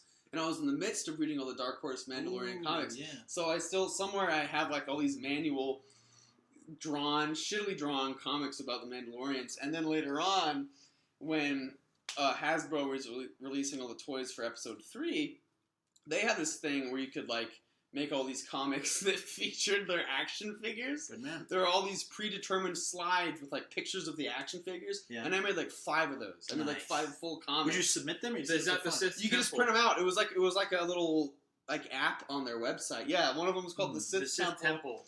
And We have that one. yeah. Yeah, it still has that I physical have Sith Temple.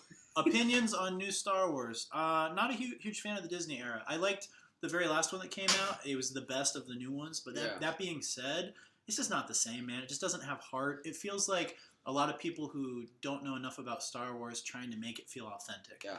And I just feel like, I don't know, it lacks heart.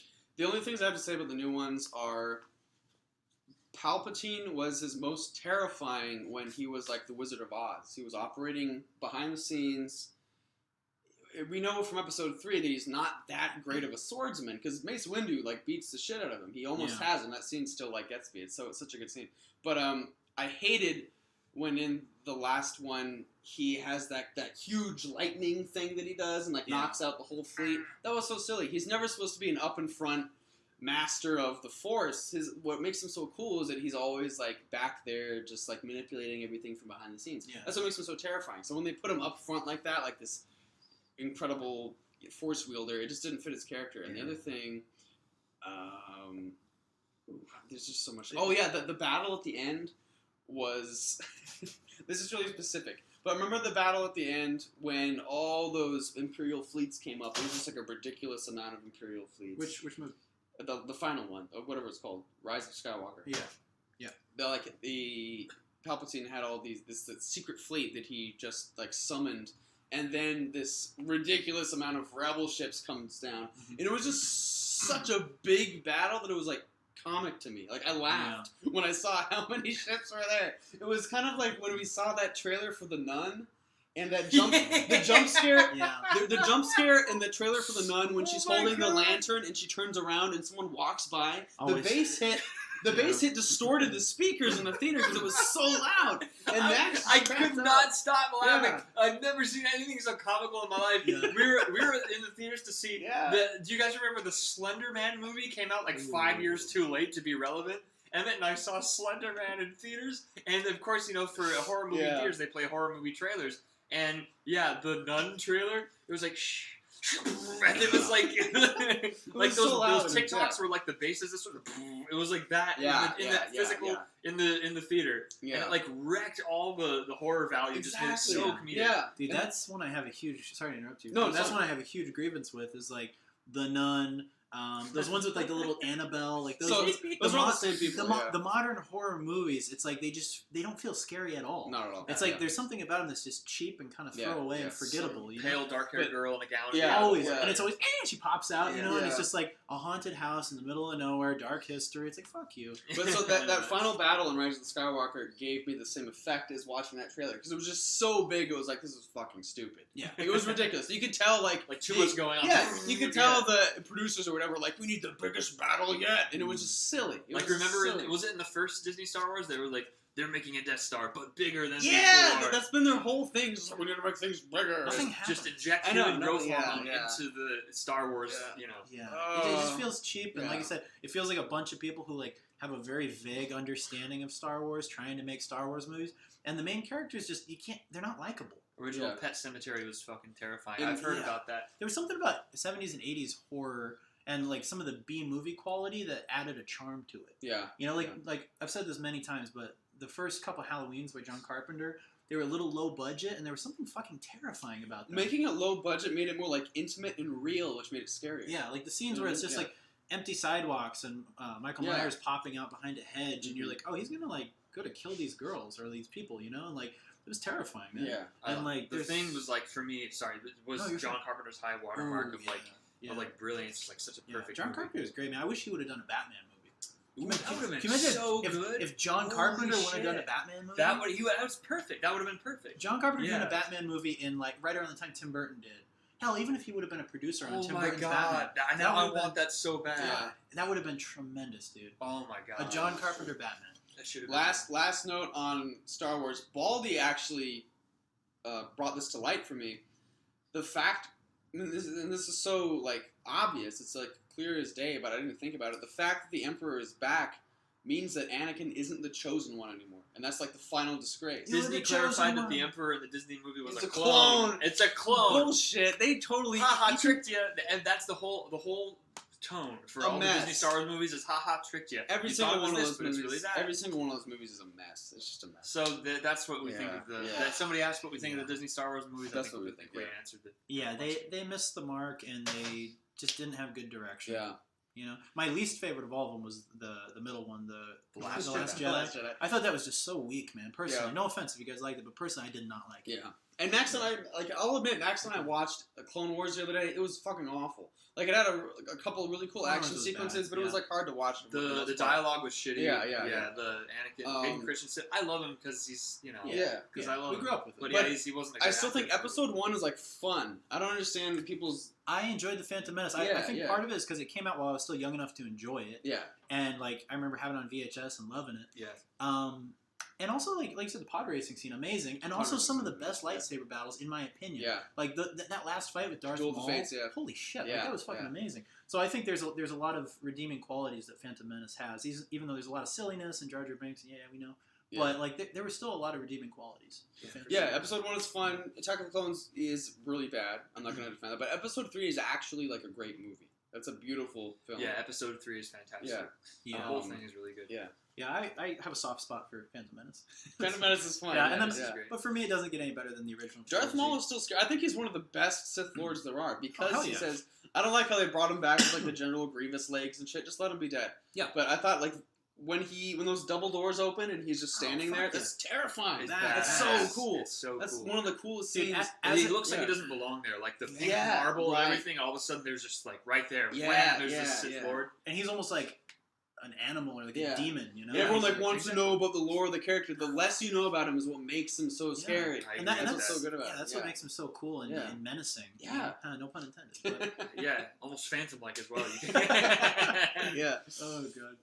But yeah, but the original trilogy, though, holy shit, man! Like A New Hope, like how fun is that? Like Yeah. the original trilogy, man, just beautiful. It's a beautiful movie and totally groundbreaking for the time. Like, can you think of another movie that was even remotely close to that in 1977? There's nothing. I mean, 2001: A Space Odyssey, but it didn't have the pacing. It didn't have the Ray, what didn't have the action? excitement. It really It didn't, was still a visual spectacle. It was amazing.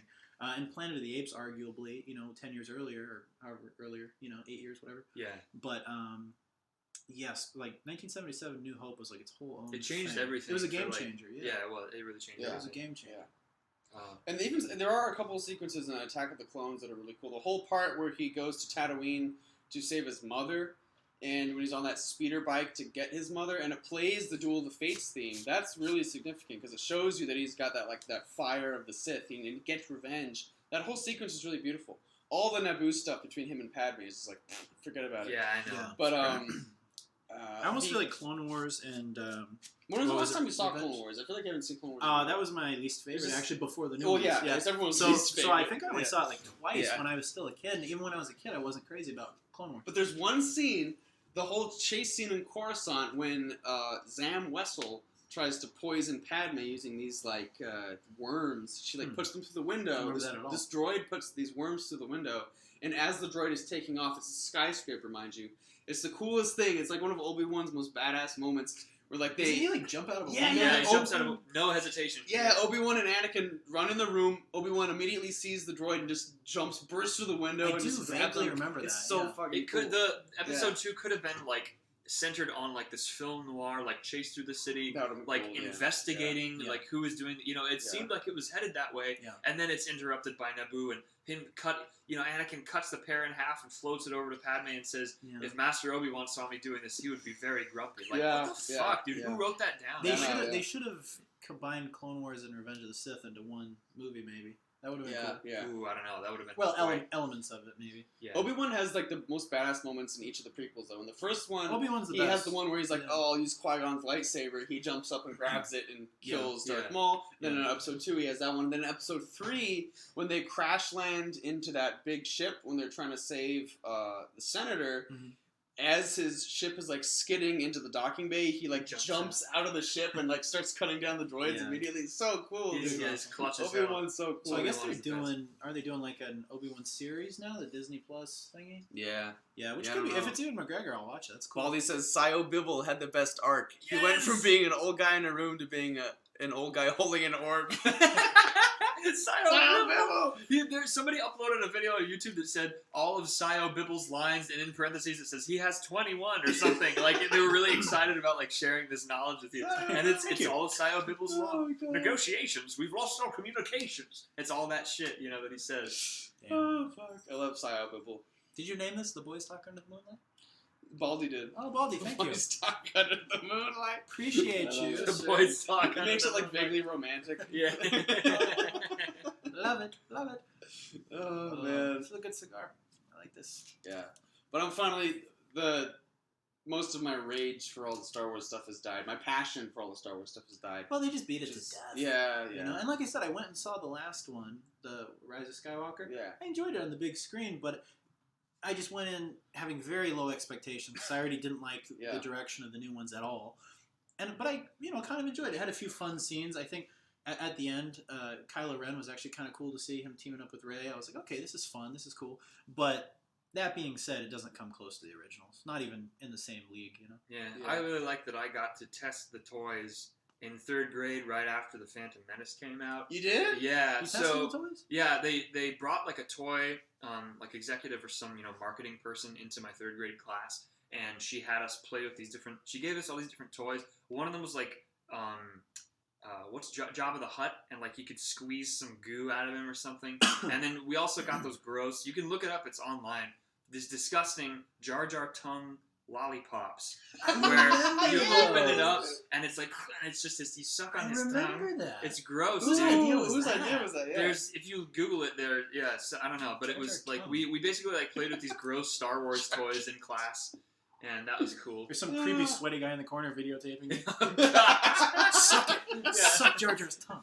That's the part that I shit, it's so blocked out funny. from the trauma. But you guys, everyone gives George Lucas so much shit, but you gotta remember that he asked like Spielberg and all these guys to direct the prequels because he knew he wasn't a good director nor a great solo writer. Right. But everyone was like, Star Wars was such a gem at that point with all the prequels having been done Yeah. that no one wanted to touch it. Everyone was afraid to touch it. So George Lucas was like, all right, fine, I just gotta do it myself. Yeah. So that's why the prequels were the way they were. But Yeah. And also he kind of flew off the rails. No, he definitely flew off the rails with the CGI. I Yeah. think he's just like a kid in a candy store, and maybe I don't know his filmography that well from in like 80s and 90s. Wasn't he? THX 11, whatever. Well, Have you wasn't seen wasn't that? yeah, Yeah. Robert Yeah. Duvall. Yeah. and But he, American Graffiti, but that was but- before. Yeah. Right? Yeah, I know those, but after Return of the Jedi, I know he got into Indiana Jones and everything.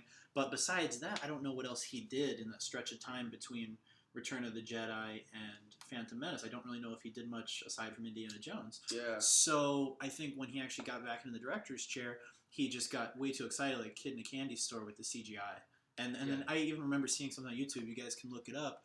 For a pre-screening of the Phantom Menace, and George Lucas walks out and he's like, yeah, maybe I did do a little too much CGI. Yeah. And you could tell he was like, oh, maybe I fucked up a little bit. Yeah. Yeah. Okay, so someone mentioned the quote, Jar Jar is the key to all this. You guys know what that's... Okay, so let me just debunk that right now. When you look at the documentary, it was just like a behind-the-scenes... I love how you're defending- I hate how everyone thinks it's like, ooh... I mean, probably you don't, but... it's just, I know. Wasn't George Lucas joking? Go ahead. Well, no, okay, so it was in... It was in a... serious? No, I'm serious. It was in the behind-the-scenes to Episode 1. He was looking at a storyboard for the sequence of the Naboo Plains fight, which Jar Jar is the key of. He's the main character to the fight sequence when the Gungans are fighting the droids in the plains. Yeah. And what he meant was, like, if we can get Jar Jar's CGI and everything working in this sequence, then the scene will be good. He wasn't talking like he's like a Sith Lord. He's I the key want- to the whole But plot. he also said in that same reel of behind the scenes footage, he also said that we've never had a character as funny as Jar Jar. That breaks that was my sad. heart. to He was see. excited I about Jar know. Jar, and Jar Jar really wasn't that bad. Like Mulan had that dragon and shit. Like every kid's the movie, Eddie Murphy dragon was cringy in Mulan. Eddie Murphy dragon was awful, and like for some reason Jar Eddie Jar takes Murphy all dragon the heat. was awful. Yeah, Jar Jar takes all the Aren't heat. they making man. a new Mulan movie? Is Eddie Murphy going to do the They're voice making a of new the dragon? Mulan movie. Apparently, they don't have It's like the guy. It's like a serious like action movie though. gonna It's suck, like probably. it's I don't Probably know. gonna We'll suck. see. Who We'll knows? see. They need to chill out. They Yeah. just need to chill out. I won't believe you, Empt. Jar Jar is a Sith Lord. I take the same position. Thank you. Yeah. Well, Watto is in the exact same place 10 years later on Tatooine. Slave trade really doesn't get you anywhere. Yeah, exactly. Yeah, that was a good. Hey, good you really message. are, Andy. Me Boshka to Shmi Skywalker. good shit. You speak whatever Watto language. Let's speak the Watto language. Slimy dope pot slammo or Emmett, whatever. what's up, Jules? Watto beats Kits to death. What do you mean, Kickster? Kickster. his friend? Kickster. Watto beats Kickster to death. That's so sad. I want to know what happens to Kickster. Kickster's right. It'll never work. Kickster. Kickster was Anakin's like Mediterranean friend on Tatooine. I don't know. He was. And it's like George Lucas's interpreter. You He's are, like, here's yeah. the deal. This is what he meant when he said Jar Jar was the greatest one thing I've ever The made. one thing that's beautiful about the prequels is that it's one mind on the big screen. Like Yeah. everything is so. Same with the trilogy. Well, yeah, true. Well, but he had like Get some influence helpful. from like Irving Kershner. Yeah, Irving yeah, Kershner yeah. was amazing. He still had people that, and even I watched some documentary a few weeks ago about how the main cast, if they came upon a line that was just too awkward, you'd be like, I'm either changing that or we're not going to say it. And it was such a it wasn't low budget, but, you know, it was a small enough film at the time that they had saying that kind of thing. When it was the prequels, George was like the king, you know, Yeah. like no one wanted to fuck with him. So Yeah. the prequels really are just like exactly what George wanted, Yeah. just him, like That's all the what way around happens. the board. Yeah, that's what Yeah, happens when yeah, you don't that's have what anyone to happens, tell yeah. you no or like anyone to push Yeah. back Yeah, against you. yeah. It's almost like when a writer doesn't have an editor. Yeah, and again, what's sad is that he wanted someone else to do all those jobs, but everyone was like, "Nah, dude, Star Yeah. Wars, they're not gonna fuck." Well, with Irving Kershner, I mean, a lot of people say that Empire is their favorite and that it was the best. He was a great fucking director, man. Yeah. Irving he was. Kershner, I think he also did RoboCop 2. you. Yeah, really. RoboCop 2. He was big on coming in for The sequels. sequels, Yeah. yeah. Yeah, but I don't know what else he did, but those are the two that stand out. I love the first RoboCop. Oh, hell yeah, that movie's It's amazing. beautiful. It's like an eerie, like kind of off-putting. It makes a you little feel. bit. It's funny. It's like I watched that when I was so young, and like it stuck in my head. You know, Yeah. not in a bad way though. Like I thought it was an amazing movie, just like the first Terminator. You know, but it was like really graphically violent. It was Yeah. graphically violent, and it's just really it's like human identity and like augmenting with That scene technology when when you stop Murphy's- becoming a person. Yeah, you when know? Murphy's getting blown away in that warehouse, and like his hand fucking blows off from the shotgun and Yeah, everything. yeah. Like Jesus Christ. When was that movie made? Like 88, something like 88, that. yeah. 87, right around there. Mid to late 80s. Correct me if I'm wrong. 87. Late 80s. 80s. It was made in the late 80s. But yeah, the first RoboCop was tremendous, man. God, I love that game as a kid on Sega, RoboCop versus Terminator. That was- No, my only thing was though you played as RoboCop. It would have been cool to switch off and play as Terminator through part of that, I think. I used to have a really cool RoboCop action figure. You could like take the helmet off and stuff. Oh, and see yeah? how it was- yeah. That's pretty Cool. badass. Yeah, RoboCop, man. They tried remaking it. Well, they did remake it in like Yeah. 2000, I don't know. That came and went real 12 quick. 12 Yeah, or it came 13. out- but it did have a good scene in it, I think, where they take it, where Gary Oldman takes apart his stuff and just shows him what's left of him organically, and That's it's good. just like his spinal cord and like Yeah. some stuff, Oh, geez. and he's can like barely look at himself, and he says like, "Don't ever let my family see me like That's this." horrible, yeah. And they talk Jesus. about it, and he puts them back together. That's That's cool. the stuff that like always sticks with me with RoboCop, like Yeah. like what what means you're human, like He was a man Yeah, at yeah. one point. yeah. Yeah, and then they're just like basically keeping him on life support Yeah. and making him a tool. Because for the it police. takes him from being this like overly mechanized like bad you can kill everything to being like the most vulnerable possible Yeah. thing yeah, in like a second. that first one that was the best with what was his name? The actor that played Red Foreman as the bad guy. Yeah, He was tremendous. yeah. He was good. What was the actor's He name? was really like evil too. He was great. Gosh, I can't remember the actor's name, but he was tremendous, man. RoboCop. Yeah, love RoboCop. Cool. Lots of practical effects. Oh, yeah. Bloods everywhere. Yeah, for RoboCop. sure. RoboCop was a masterpiece for the time, for sure. I still love it. Still love that movie. That was one of the first DVDs I ever had. Oh, Yeah. little Ben fact. Little Ben fact. One of yeah. the first DVDs. Yes. Boys, I think I'm gonna step away for a moment. I may come back later. I'm not sure. Alright. Sounds It's good. 8:47 by the way. What else should we talk about, guys? I'll stay on for a tiny bit more. Some room here. Oh, baby. What else is going on, guys? How do you guys feel about Westworld Season 3? Talk about how baldness made me more sexy. Okay, we can talk about my baldness. Let's see. So I used to have hair, and then I started losing my hair. I started noticing a little bit when I was like 18, 19, tiny bit, but it was still fine. And then I started shaving or buzzing my hair when I was probably like 22, and then 23 fully shaved it. Yeah, but yeah, it was tough at first for sure. But it's kind of one of those things you don't really have that many options. I tried all the potions, all the Rogaine and stuff, all the potions, and it just wasn't working. So you kind of have to embrace it. It's either you go for the George Costanza or you go for the cue ball and you make it work. The George Costanza's pretty bold. Yeah, it's pretty bold. Yeah. It's pretty bold. Yeah. But thank you for calling me sexy. I appreciate that. He looks like Kratos when he's got the beard going. Yeah. I shaved my beard recently. It's coming back to stubble now. Yeah. But you roll with it. You dealt a certain hand, and you do what you can. Potions ever. Send me your most powerful potions. That guy's been making a shitload of videos now. Every time I go on YouTube, there's a new video from that guy. I forget his name. I want the Nicolas Cage hairline. Hell yeah. That's funny. Man. How old are we now? I am 25, getting fucking old. I don't believe it. Yeah. When I hear, it's weird because when I hear of like a celebrity that's like mid-20s or whatever, I'm like, oh, they're like, I in my subconscious, I'm like, they're older than me. Yeah. Because like I say that I'm 25, but I don't fucking believe it. Yeah, You it's know? weird. I don't know, it's You weird. start getting to that point where Yeah. you're like, how old am I? And then you see like, people like Robert Pattinson. Pattinson's like, what, 33? So weird. And then you're like, oh, what the fuck? Like, I always think he's like my age or a little younger. Yeah, And then you're yeah. like, oh, wait. Yeah. But yeah, time's a weird mistress. Yeah. She's a bit of a Yeah. bitch. She's a bit of a bitch. Yeah, dude, this cigar was actually kind of gnarly, but it was good. It was good still. Yeah, I'm done with my. But sometimes when you get to the end, you're kind of like, oh, I'm feeling a little bit of a Yeah, high from it. yeah. Dude, some of those would knock you on your ass. Those ones from Al Cigar. Wine with the cigar is like, Ooh, whoo. there you go. It's Fuck yeah. Yeah. Yeah. Well, Ben, how old are you? I'm 26. I'm going to be 27. 26, okay, But I look like I'm 40. yeah. But no, I'm going to be turning 27. Yeah. I'm going to spend my 22nd completing fucking assignments. What kind of assignments are you working on? I am Bib.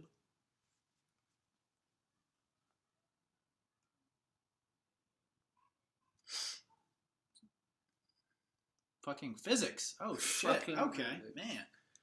Damn, well, good luck with that. Yeah, I was never really good at science. I was more into history and government and that kind of stuff. But yeah, science and mathematics, nah, I was not the brightest. Yeah, I enjoyed Babadook. That was a good movie. There was also a horror film that was based off of a short about lights, and when you turn off the lights, then the demon could like get you in the dark, but he couldn't like live in light.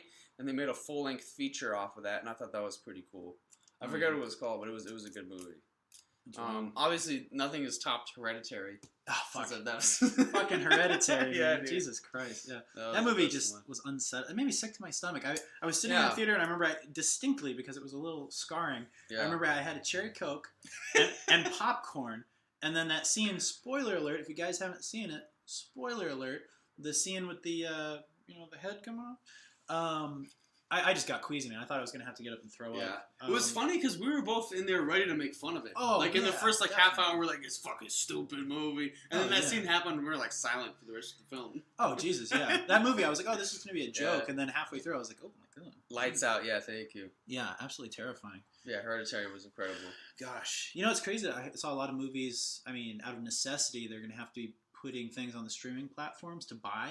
So, like, new movies that are coming out right now, since they can't go to the box office and make money, they're making them available on, like, Amazon and stuff. Oh yeah. And, I mean, that's a good move. I mean, people Yeah. are at home wanting to watch stuff. There really wasn't anything coming out that I was too excited about, though. I think, as silly as it sounds, Bloodshot, I thought looked kind of cool, the Vin Diesel movie, because he was kind of like a $6 million man, Jason Bourne type thing going on. That looked pretty cool, but even then, like, you could tell it wasn't going to be amazing. Yeah. So there was nothing I was really too excited about. Thoughts on Blade Runner movies? Ooh, I love the original. The original, I think, is beautiful. Just a spectacle, man. Like, the practical effects back then were amazing. Personally, I wasn't a huge fan of the sequel. It was a good movie, but I thought it dragged on a little bit. Mhm. But it was beautiful, though. It was still, like, visually really impressive, but I didn't think it was as good as the first one, personally. I thought it had a good message. It was very sad. Like, it was very fucking sad. Yeah, it was I still... remember I left the theater feeling really bad for Ryan Gosling. Oh, yeah, It I mean, was- not yeah. shitting on it anyway. I Yeah. mean, like, the undertaking that it must have took to make that movie, Yeah, like, it's yeah. super impressive still. Mhm. But, so not shitting on it at all, but I like the first one better, personally. Yeah, for sure. Yeah, and Harrison Ford, I mean, yeah. Yeah, New Blade Runner wasn't that great, I agree. Have you watched the Netflix series Haunting of Hill House?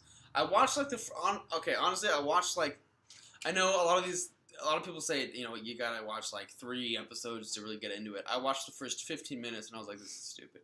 and I Yeah. turned it off. But maybe I should get into it. It was just like the Yeah. dialogue and shit that I was like, this is sort of weird. Better And Call Saul. That's yeah. what it's all Better about Call right Saul now, is guys. really good, I just started season 5. I'm like 3 episodes in. Fucking fantastic, dude. And also Curb Your Enthusiasm. Just finished season 10. One of the best shows ever, in my opinion. Huge Larry David fan. Huge Seinfeld fan. Yeah, Curb Your Enthusiasm, man. That's just... He's saying what everyone is too afraid to say. Mm-hmm. You know, and Yeah. he's just a funny, witty dude. I love Larry David. I love JB Smoove on that show, too. Yeah. Yeah. Jeff Garlin, great also. Like, Larry David's so good, dude. Larry Yeah. David's like the best. the Yeah. movies, or that show's fantastic. I wish Larry David would do more movies. He did a couple. He did one called Clear History that was pretty good, and it was very Curb-esque. And then he also did one called Whatever Works that was a Woody Allen movie. And that one was seeing Larry still being quirky and funny, but a little more humanized. You That's know? cool. But Did you see that? he's Like, great, yeah. did you see that? Like, I want to say 2012 remake of. Well, it wasn't a remake. It was like a Three Stooges movie. Oh, the one with Will Sasso. Yeah. Everything comes It back was to good. Will Sasso. Yeah. It was good, and it had Larry David. He played a nun, and it was really funny. Dude, I never watched it. It was so funny. Yeah, dude. I know exactly. Like Everyone like shat on I it. know It who was in hilarious. it, but like I never watched Yeah, it it for was whatever reason. funny. I It never was watched funny. it. Yeah, That's about Doctor maybe Who. this weekend. I've never. Okay, honestly, Doctor Who. I think I watched like one episode. It was about like the statues of angels that cry and kill you or something. I don't remember anything about it, but all the people who I've met who are big fans of Doctor Who are incredibly obnoxious. I never got into Doctor Who, to be honest. Yeah, Just by that, I'm not gonna watch Doctor Who. yeah. No offense, I never gave it a chance. Yeah, I so don't know, man. I can't really, I I'm can't sorry. really comment on it. Yeah. I like Star Trek: The Next Generation. Hey, there you go. But, Uncut Gems is good, but again, I think Good Time was better than Uncut Gems. I like this comment right here from Tropical Guy Jake. It's weird. It's weird. There's a certain quality to 80s and 90s movies, and the only one that's had that feel is Uncut Gems recently. Yeah. Okay, you're so right, I yeah. haven't seen Uncut Gems, but I love Sandler. I love Safdie Brothers. I'll have to check it out. But I totally agree, man. 80s and 90s, there was a certain vibe. And I think a big part of it, I've said this to Emmett many times, is that the studios didn't appear to be breathing down their neck as much. Yeah. I'm sure they still cared because obviously they were financially invested. They were funding these projects. But it seemed like the filmmakers were able to take a whole lot more chances. Yeah. I mean, it's like you had movies like Last Starfighter, Karate Kid, The Lost Boys. You know, they were just taking chances, and these movies were tremendous, in my opinion. Yeah. And now you just don't have that. Everything has to be safe. Everything has to be a guaranteed sure shot, gonna make money. And a lot of times they play it too safe, and it's boring, and it doesn't resonate with the audience. But I think 80s and 90s movies just had a charm. They took chances, and they had incredibly original stories. You know, and you just don't see that now. You're right. Yeah, that's why I love A24. They take They're really writers good. and directors that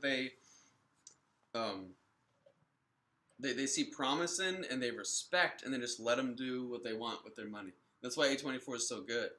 But I still think if you guys haven't seen Good Time with Robert Pattinson by the same directors who did Uncut Gems, please check it out because I think it's a little bit better than Uncut Gems. Not Yeah. that Uncut Gems is bad, but Good Time has a little bit more going on, I think. A little more raw. Yeah. I mean, like I said, I haven't seen Uncut Gems, but it was a very raw movie from what I saw. Yeah. Safdie Brothers are really good, man. Yeah. But I'm excited about the new Batman too. New looks Batman's gonna be cool. That's gonna be, you know, 'cause I was not a fan of Batman vs Superman or the new Justice This League. was so bad. I thought those were just weak, man. They were just, yeah. they tried, Yeah. but personally, I'm just not a Zack Snyder fan.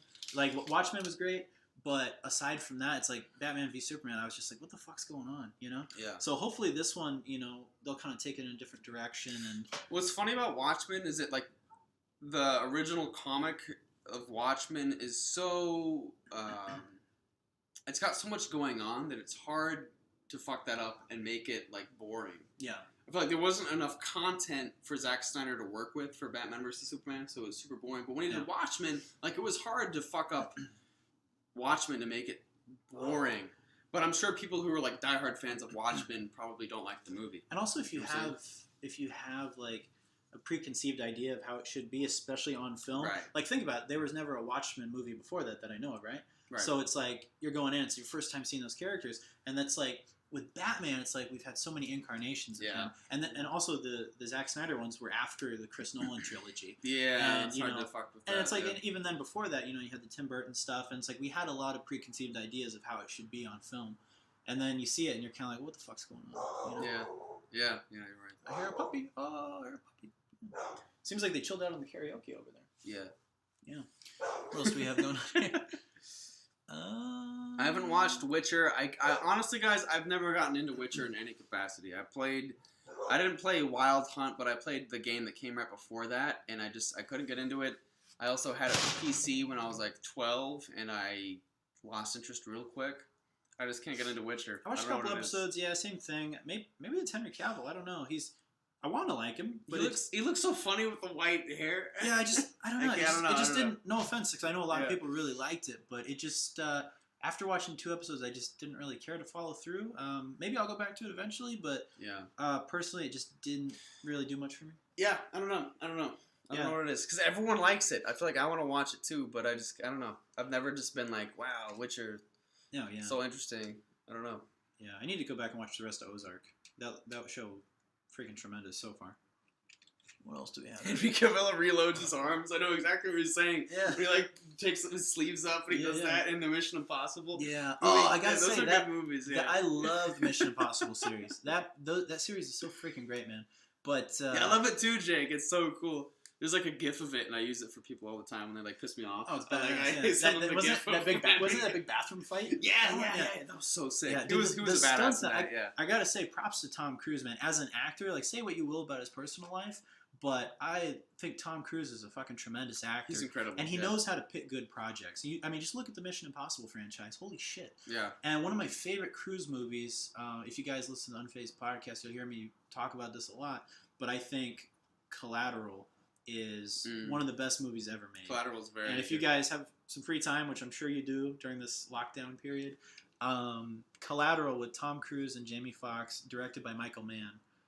In my opinion, one of the best fucking crime dramas ever made, hands down. Check it out; it's tremendous. Yeah, it's tremendous. Yeah, you turned me on to that one. I watched it with my mom, and it was incredible. Dude, it's so good. Great film. I don't know why that movie doesn't get many accolades, but I thought it was super good. I don't know. Yeah, Tom Cruise is great. He's fucking insane, but I think that's what makes him good, you know? Yeah. Like, he's willing to do all his own stunts and shit. Yeah, Collateral, really good. That was one of Mark Ruffalo's early roles where I remember seeing him as Detective Fanning, where it was just like, oh, this dude's got some acting chops. Yeah. And what I loved about that was like it was all filmed in LA, and LA was almost like a character in the movie, you know, and it was real gritty, and the violence was really unexpected. It's like there'd be some, I don't want to say slow parts, but just parts where the story was building, and then it would just be boom, just, you know, a guy falls on the car, there's a shootout or something, you're like, oh fuck, like that's one of the best movies ever in my opinion. Should I try to finish this cigar? I'll do it if you do it. All right, what do you guys think? Chat decides. Should we finish our cigars? I'm almost done here. It's getting down to the end. Yes. Yes from Tropical Jake. That's a big yes. I like Tropical Jake. He has good comments. Tropical Jake is a good man. Tropical Jake has done a lot of like animations for us. The Amazon High trailer. Oh, really? That was all him. Oh, very cool. Yeah. And Tropical Jake, you should put a link to some of your stuff. I'd like to see more of your animation. Tropical Jake's got some good shit on his YouTube channel. You guys should check out his YouTube channel. Yeah, that sounds sick, man. I'm always blown away. I have a lot of respect for animators. Max, I think he said maybe he's coming back. I don't know. We'll see. It's hard to get it when it's down to the nub here. I know.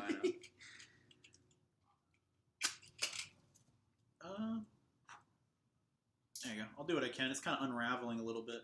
It's not a real Cuban, Jerry. The Dominicans. Max is welding. Max really wants to weld. He's like really disgruntled that he can't blacksmith or weld. Well, he can't right now because everything's kind of on hiatus. Yeah. Oh, I'm trying. Like I said, it's kind of unraveling here. It's kind of awkward. Yeah, mine is. Yeah, when they start unraveling, I don't know if you guys smoke cigars at all, but it's tough. It's coming tough undone at the end there, baby. Weld the crown off. Fuck yeah. Yeah, animating is a tough job. Hats off, man. Yeah, that's really impressive stuff, man. I could never do that. Yeah, I've never done any animating in any capacity at all, but I do love like cartooning and sketching and stuff like that. So the thought of taking it to that next level and like actually making cartoons and animations is just like really impressive. Yeah, that's really cool, man. Woo. It's a monkey. That's a monkey. Max welds the Xbox 360 disc tray. Oh. If he could fix the 360 by welding it, I would totally go for that. That'd be cool, man. He's also been gardening too. I don't know if you talked about that at all, but yeah, he's been gardening. Got a garden bed. It's actually right behind us. You can't see it right now, but that's impressive. He's a Renaissance man. He is a Renaissance man. Oh, that's a good one, man. Whew, I Love need it. some more wine with this. Holy shit. Yeah, polish it Oh, off. God. Yeah. Dude, I told you you'd like that wine. It's good shit. Josh, everybody.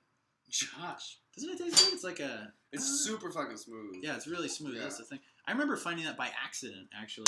What do you mean by accident? Like I was just trying random Oh, wines. yeah, okay, yeah, cool. and I was just going through a big wine phase, and I was like, oh, so let's try this one, try that one, and I can't remember if someone recommended it to me or if I just pulled it off the shelf and was like, hey, let's give this one a shot.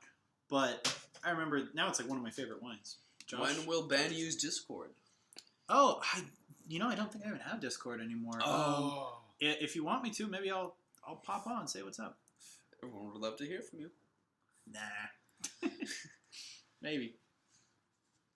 Get Discord. Okay, I will. How's the music going, Emmett? Oh, yeah, I just heard one of Emmett's new songs that he's working on right now, and it's soon to be released. But, dude, it was really good. Thank you. It was Okay, really so the thing you got, I really appreciate you for asking that. Thank you, Jake. Yeah, Jake heard it too. One thing I've tried incredibly hard to do with every single one of my recordings is not alter anything at all. Like, what you hear is what we made, and I think that's important because I've always hated when you like hear an album and then you go watch someone live and it's completely different. Yeah, when there's too much production. Yeah, like the recorded song is beautiful and you go watch them live and it's just like trash because they can't actually do it live. I don't know what it is. So every recording you guys have heard has been completely straight, completely organic. But this new song I'm working on is, I mean, it's not like incredibly edited, but I'm going for like a pop sound. You got layers. Yeah, so I have there is like auto tune. There's a lot of like editing, but it sounds really beautiful. It I'm sounds excited for good, it. man. Thank It you, sounds yeah. really good, and I think compared to a lot of stuff you've done, it sounds very unique. Thank you. And not in a Yeah. bad way. It sounds like you got some pop sensibilities in there, and I could definitely see it getting some airplay, actually. Thank you. Yeah, that'd be incredible. So I'm excited for this one. So when this one is finished, I'm gonna put it on like Spotify and all that jazz as a single, and then I'm gonna release everything I've made prior as like its own sort of collection album. So we will see. There we go. This is getting down to the nitty gritty here. The nitty gritty. Down Can to we the- finish our Down cigars? to the titty gritty. The titty gritty. I was listening to one of Bill Burr's podcasts, and he always talks about, he's a big cigar guy, and he was talking about how there's some United Nations meeting or something, and Fidel Castro's there smoking, and like they were frowning upon him even being there smoking at all. Really? That's And then funny. he gets down to the nub, like right to the end, and then he, I guess, took off his glasses and popped it in there and continued to smoke it, That's smoked it hilarious. down to the very It's end. so And I'm funny. like, that's fucking amazing. Thank you, East Crab. That means a lot to me. Police, okay, so I guess this is about coronavirus. Police have been given arbitrary powers to decide on how they want to treat people leaving isolation. They've been following people with drones, going for walks and stuff. Where do you live? Isn't that in dude? Asia? Isn't that in In Asia? UK. Really? They're doing the drone thing in UK? Fuck. Well, fucking A, man. Wally, coming to life. I'm sorry you guys are having to deal with that. Yeah, it's weird. It's a weird fucking time for the whole world. Excuse me. I mean, it's like, it's not just like it's just the US or just the UK. It's like the whole freaking world is going through this right now. And I can't think of anything in our history, definitely not in our lifetime, it's ever had this, sorry, kind of global impact, you know? Yeah, me neither. It's weird. Yeah, It's I very mean, weird. 9/11 was a big thing, but that was more so in the Yeah. U.S. I know it affected everyone, but predominantly in the U.S., Yeah. you know? But it did change air travel. It changed Yeah, everything. yeah. Heightened states of security, you know? Yeah. But you didn't have this kind of shit where you're worried about, you know, getting this extreme Yeah. disease and dying. We'll be okay though, guys. Just sit tight. Wait for it to blow over. I mean, the best advice I can give right now is just don't fucking panic. Get the essentials. Don't overbuy if you don't have to. Yeah. Because if people keep staying in this heightened state of fear, it's just going to be domino effect, and there's not going to be enough for the next person, and shit's going to keep going down the drain. Joker, I don't know what Enter Shikari is, but you can enlighten me. Sorry, go ahead. No, you're fine. But my thing is just don't panic. You know, make sure you have enough water. Make sure you have enough necessities. But just stay chill. I mean, there's hills and valleys. Like, this will blow over. Jake says it's a good time to get in shape and learn to cook. Totally. It's true. We were We're kind of doing that. We went on a about hike. Max is doing his fucking like Yeah, we went on a hike today. garden farm And thing. Yeah. I'm going to throw this idea out here. Emmett's sick of me talking about this today. Oh, But you're good. You're good. I'm going to throw it out to you guys if anyone is interested. I'd like to present it. So I noticed, you know, in our downtime this past 2 weeks, it's like been drinking a lot of alcohol, eating a lot of candy, eating a lot of food, and just being sedentary and being lazy, right? So I thought what would be cool Monday through Friday is to do at least one workout, or if you can, 2 workouts a day. Maybe the time that you'd normally spend in traffic going to work or something like that. And then at the end of the week, let's say if you have 5 workouts under your belt, then you're allowed to go and get drunk or have that cheat meal true. or whatever. And I think that's a good way to, because we can't go to the gym, can't go do any crazy stuff outside. I mean, you can, but you know what I mean? You can't really do the group activities you were doing before or go to the gym. So I think that would be a great thing. It's like what I want to do, work out in the morning, work out in the night. That's 2 workouts in one day. So when Friday rolls around, that's 10 workouts. Then I've earned my cheat day on Saturday to do whatever I want, Yeah. So it might be a good idea, if you guys are trying to get in shape, don't want to look like slobs for summertime. Yeah. It's like, why not? We got plenty of fucking time. Buy some weights. Dude, even if you don't have weights, if you're like, oh, I don't have workout gear, that's my excuse. Okay, go on YouTube, look up Jeff Cavalier, Athlean X, ATHLEANX, and he's a celebrity trainer. He trains athletes, he trains actors, Jeff Cavalier. And he has a whole bunch of great at-home workouts that you can do with no equipment. All you need is body workout or body weight exercises, push-ups, sit-ups, go for a run, do that kind of stuff. It's like he has a whole bunch of great material there.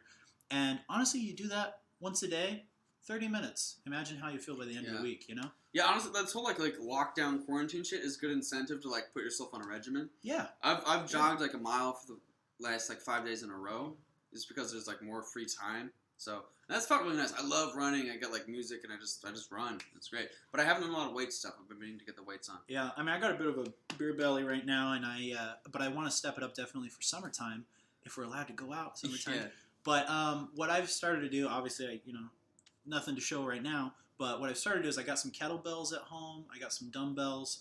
And I also do boxing, and obviously I can't go to the boxing gym, so I wrote down a bunch of boxing workouts and simple workouts that I can do at home. And it's like I wrote a bunch of them on sticky notes, and when I'm working throughout the day, I'll flip to a random one, and if I have some downtime, I'll go and I'll do them. I'll do some stuff with the dumbbells and the kettlebells, or some push-ups, or some squat jumps, stuff like that to kind of break up the monotony and not just be sitting on my ass for 8 hours out of the day, Yeah. So that's something you can do, and just check it out, guys. Now's the time, honestly, and you can definitely do stuff at home. Might as well. That looks like me. Is that me? Or is that someone that looks like me? It does look like you. That Looks like that you. emote the guy that's like, Yeah, maybe it's not me.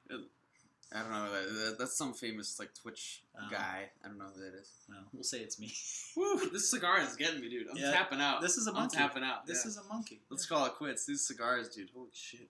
Yeah, it's a Max is who asked it? I forget who it was. Jazra asked, "Is Max growing nerd root? You want to see Max's nerd root? What is it? It's a fake plant from. Oh, I'd love to. Yeah. Oh, here we go. Check it out, guys. Here's his nerd root. Max is growing some great nerd root. There it is. It's Groot's cousin. Groot's cousin.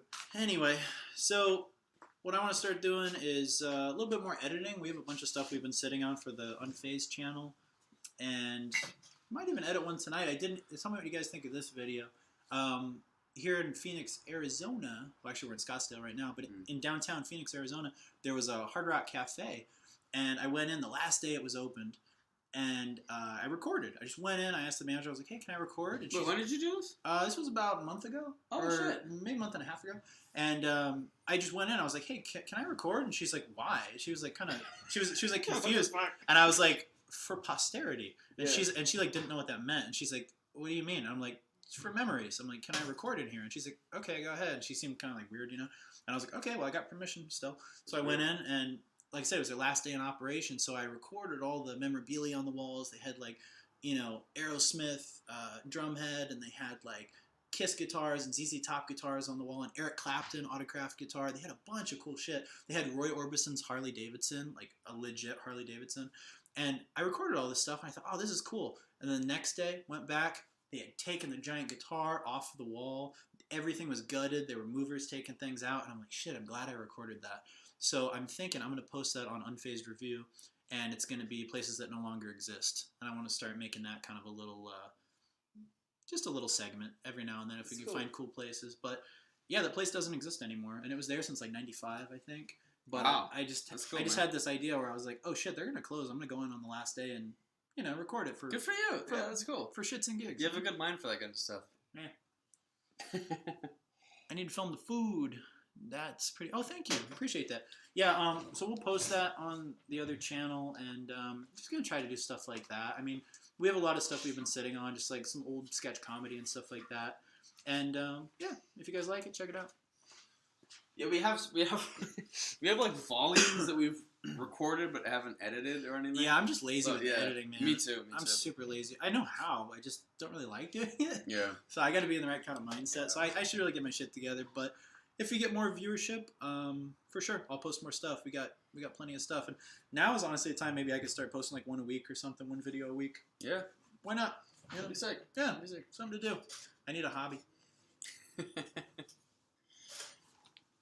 What are these links? What did you just link, Baldy? What's that, Baldy? Wind sounds like an Oblivion cave here. All right. Oh, beautiful. That's pretty cool. Yeah. When was the first time you played Oblivion? Unfazed. The first time I played Oblivion, probably most of you have heard the story, maybe. Oh, Link is Unfazed. But- Thank you so much, man. Appreciate that. Cool. Yeah, Unfazed Review. We've had that channel for a while, but I just, we never had the time really to dedicate to it as much. And obviously, Emmett's got his channel and has his stuff to do, and he has to do his Let's Plays. And me, it's like I'm working during the week, so it's like you get kind of lazy. Yeah. But now's the time. And like I said, we got a plethora of stuff to post. So It's true. we'll stay tuned to that channel, guys. I'll post some shit. The first time I played Oblivion, I think it was my friend Will. I'm done.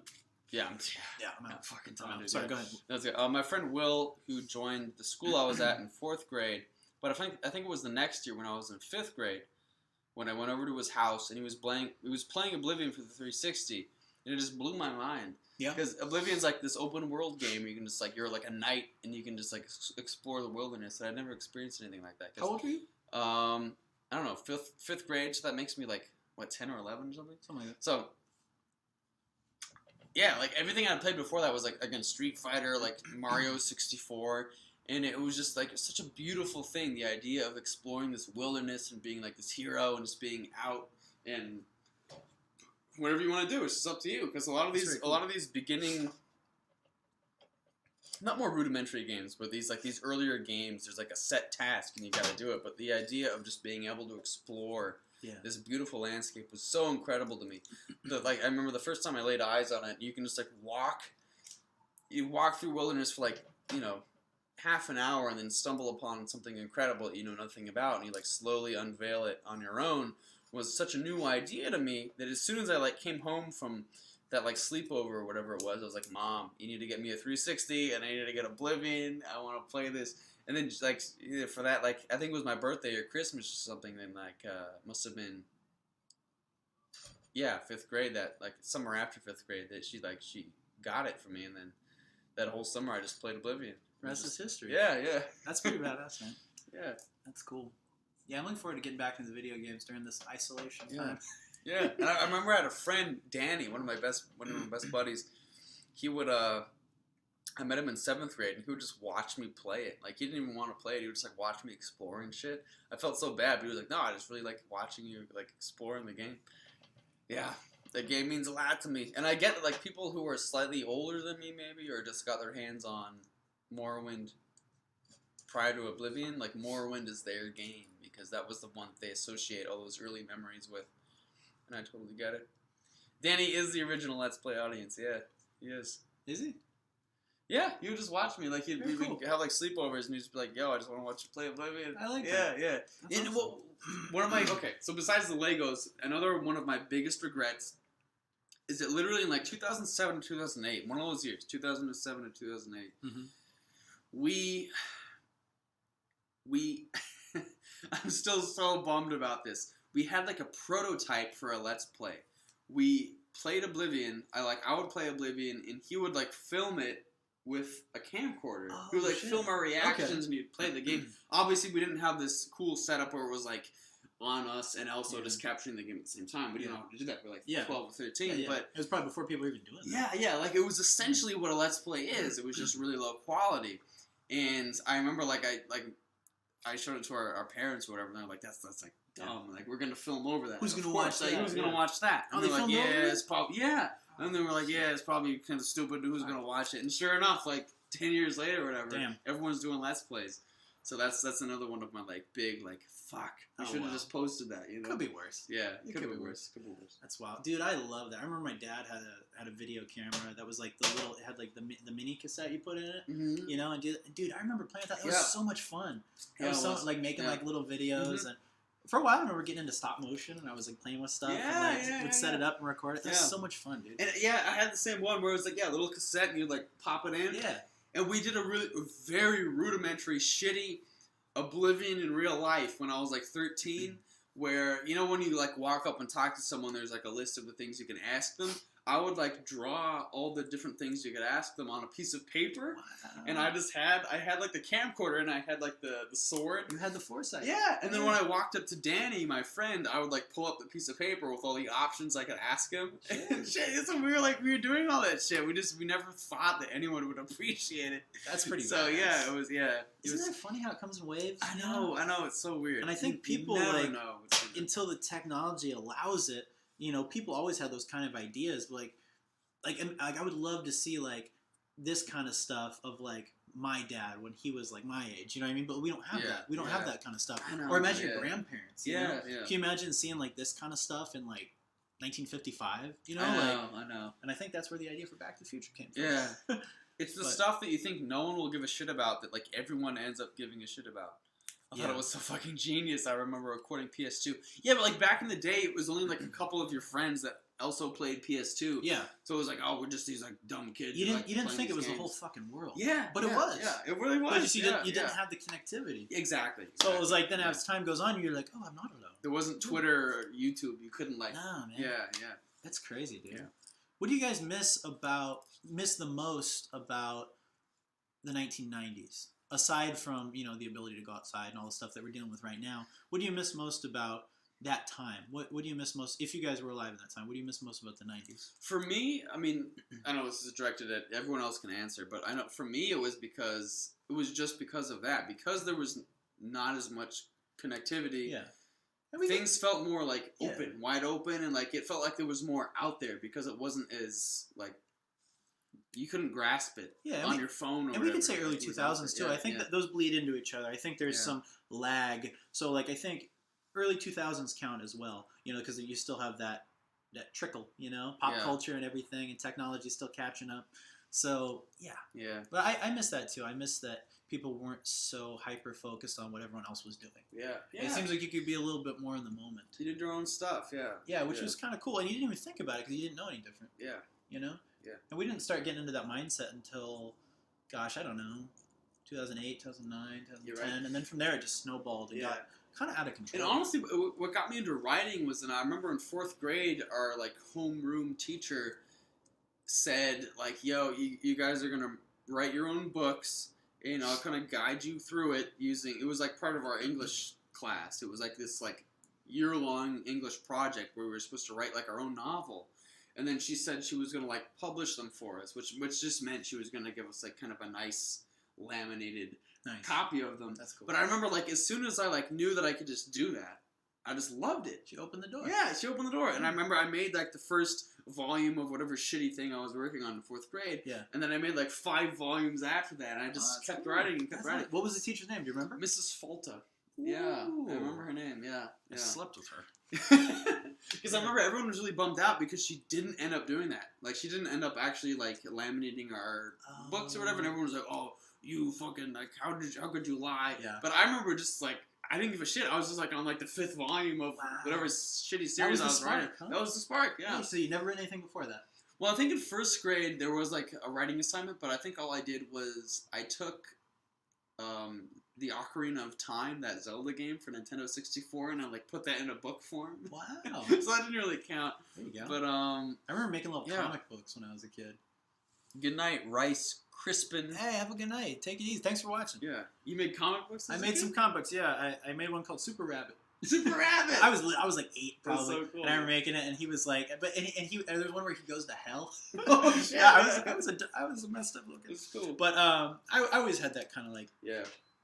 crazy imagination. Did you remember when you wrote like the first tragic thing and you thought we were really like Yeah, profound For because sure. of it? Yeah, For sure. I remember that too distinctly. I was like, my first character got killed off, and I was like, yeah, this is gnarly. this is deep. Yeah, you think you're way better than you actually are. Yeah. But that's kind of cool. I think everyone needs that. You need that ego of like, everything I write is amazing. I'm Yeah. special, Yeah. And then you get into it, and you're like, oh, maybe I'm not. Yeah. But I remember the person who really got me into writing. Actually, two teachers in junior high and then my freshman year of high school. In let's say seventh grade, I would have been like 12, something like that. I had a teacher named Mr. Callahan, Dudley Callahan, and he used to be a screenwriter in Hollywood back in like the 60s, and he wrote for Grizzly Adams. He was one of the screenwriters for Grizzly Adams. You guys have to Google it. But he was one of our teachers, and That's so he cool. made an assignment for us in 7th grade. He said, I want you guys to write a script. And I didn't know anything about it, so he gave us the rundown, and I remember in his class, he had his book of Seinfeld scripts. That's so cool. And we got to look through it, and that was my first exposure to screenplays, was looking at Seinfeld scripts. That's And incredible. this dude was a badass. He was just the coolest fucking teacher, especially at that age. Like, we all looked up to him because he would like swear in class and stuff that would not fly now at all. Like kids would be Yeah. bad in class. He'd be like, "Why are you being a dipshit?" Like, Yeah, He yeah. was just like this like gruff like dude. And I remember I was really into King of the Hill at the time when I was in 7th grade, and I wrote a King of the Hill script. That's great. And that was my first script, and that was my exposure to that, where I was like, "Oh, I think I'd like to do this." yeah. Yeah, and then I had another teacher named Mrs. Clapp, and she was really into the creative writing stuff, and we did a whole bunch of creative writing, and that's when I got in that phase of like, oh, this is dark, this Yeah. is cool, this is intense, And then from there, I've always loved writing. Yeah. And if any of you guys out there are thinking of doing any writing, or if you've ever kicked around the idea, now's the time. Yeah. Now's true. the time, honestly, because like, What else are you gonna do? yeah, who knows? Yeah. And then you can also submit stuff to different writing competitions and Yeah. stuff. Film festivals, even if you're doing screenplays, be careful. There's a lot of scams out there that just want your money. But if they're legit, go for it. Yeah. Yeah. Jake says, I had a comic where this ugly character put the toaster in the bathtub, where obviously I guess he wanted to kill himself. He also was, and it killed the toaster and not him. Wait, That's what was it? hilarious. The ugly character put the toaster in the bath. Oh, that's funny, dude. Baldy wrote a lot of stories, still do. Good for you. Yeah, no, it's Good for you. very therapeutic. It's the best. If man. nothing else, it really helps just like Yeah. music too, but like storytelling really gets the emotions out and helps It's you feel fantastic. better. One of the best things, kind of piggybacking off what you were saying about thinking that your solo stuff's the best. Yeah. I was like that, where I was like, oh, no one can ever touch this. It's the best. Yeah. And then the first person I ever collaborated with doing a screenplay was this guy right here, Emmett. That's true, yeah. And you too, yeah. we started writing together, and I gotta say, if you guys have anyone that's kind of like-minded as far as comedic sensibilities or just whatever, you guys just jive on stuff, write with someone, write with one of your friends, because one of the best fucking experiences ever is writing stuff with you. And dude, I've never laughed harder. Like some of the stuff we wrote, Yeah. like yeah. not to pat ourselves Yeah. on the back, but it was funny fucking stuff. Like it was so fucking yeah, funny. Yeah. And like it's just a good time, man. Yeah. So if you're locked up in quarantine, give it a shot. You Mm. guys might like it. That's very true. I remember because I was still that age where I was like playing with action figures and Legos and shit. Hey, can you give a shout out to my friend? He loves your stream. Oh, Love you, Nick. Appreciate you. Oh wait. you fell for it, man. Oh shit. Nick. Gur. Nick. Does that count? I think he meant to say Nick Jur. Nick Jur. Nick Jur. You're funny. Here we You're a go. funny man. You're a racist fuck. Appreciate you, man. I'm so Yeah. like It's okay. I'm rolling on the Josh right now. That was clever. That was very was well funny. done. That That was was well funny. done. Okay. All right. But all right. Emmett's got a clan meeting at midnight. Ben tried to save me. I couldn't tried. save it. Don't do it. Ben Don't do it. was clan meeting at midnight. All our black friends are just like, I'm out. See ya. God damn it. Oh, Alright. God. Can't believe you I said tried that. to be nice. Oh, well. I wasn't even thinking. I thought it was. Nick's a legit. good guy. How could I fall for that? Nick's a good guy. Nick's a good. He's a good man. Yeah. He's a good friend of mine. We go back. We go way back. I was still that age where I was like writing stuff, and I was still playing with action figures. So I remember I would have. Did you ever have like plots with your action figures? And like I would- Legos and shit? Yeah, I would set stuff always up. had that, I would yeah. set stuff up, yeah. Yeah. Yeah. I had that a lot. So I would have like whatever plot was going on with my action figures, I'd be like, oh, I'm gonna write this down. This is gonna be a good story. And then like the more I would like that would be like the sort of the melting pot or like the ideas part of my stories. I'd be playing with my Ah, I action can see figures that. and these plots would Yeah. ensue and then I'd write it down. That was like 4th grade, 5th grade. Hell yeah. Yeah. That was good. That was good stuff. That's awesome. What else do we have going on?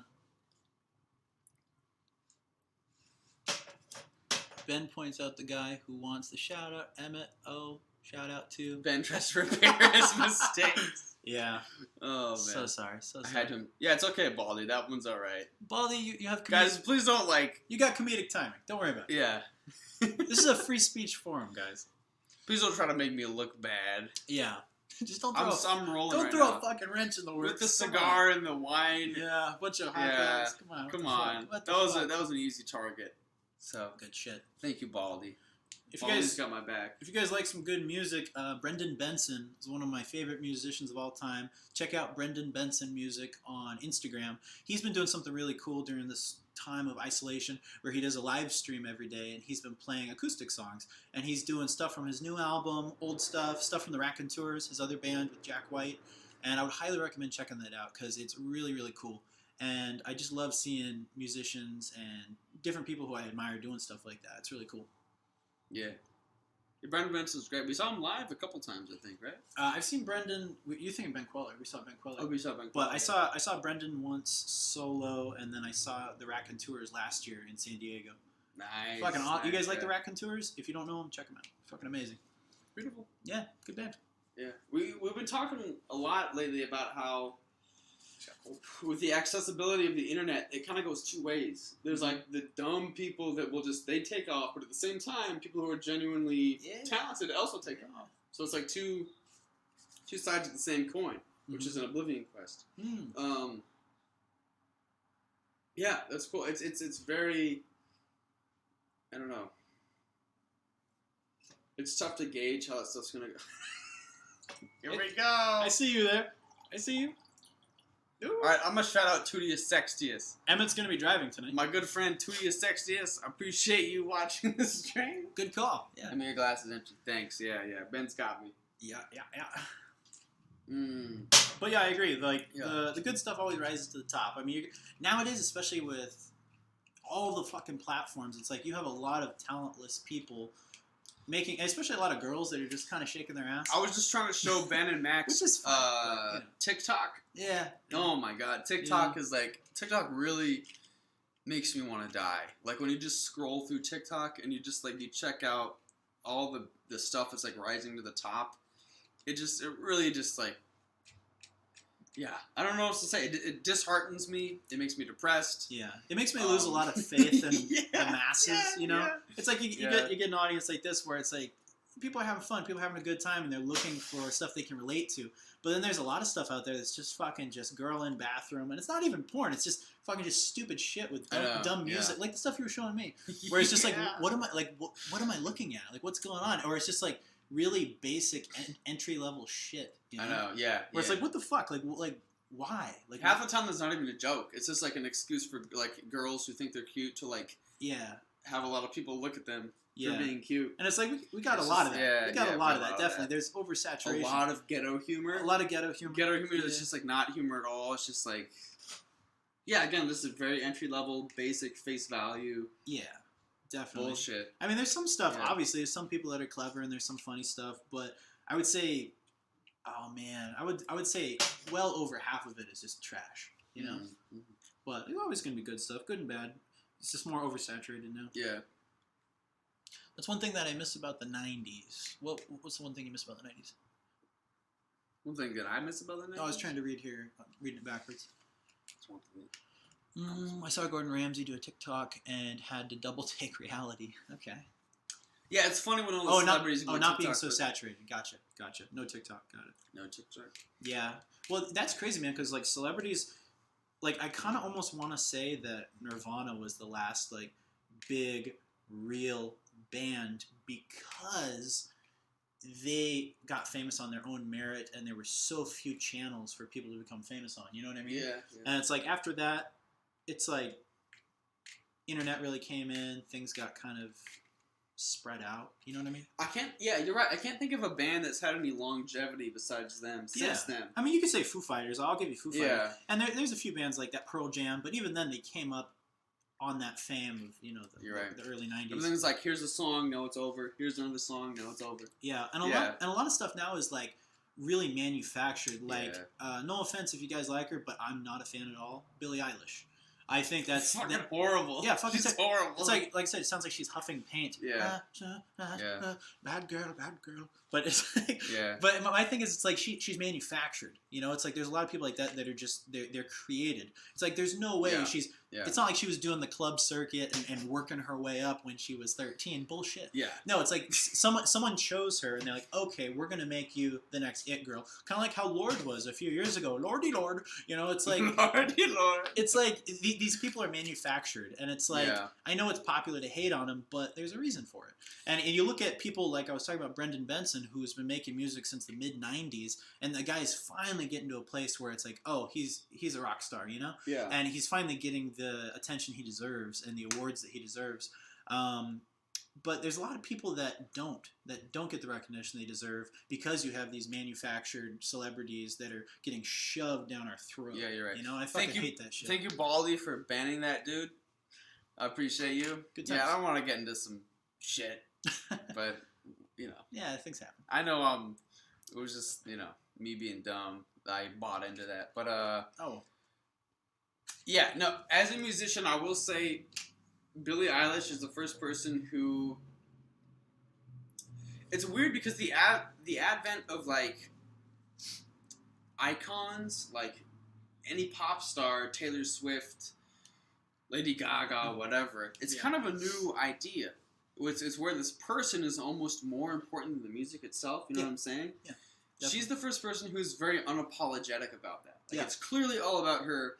Her music is really give or take. It's just some shit. I could write that shit in like 5 minutes. yeah. I'm like, I don't know what else to say. What makes me pissed It's about it just too is about like her. she's doing the new James Bond theme song. I'm like, Oh, is she really? fuck Yeah, you. yeah. Fuck, really? And again, Really? so this being said, I liked Adele a lot. Like early Adele is really good. That was talented. Lady Gaga's like a great singer. I don't Yeah. like the stuff she sings, but she's an incredible singer. Lady Gaga's talented. Yeah, Yeah, I like. sure.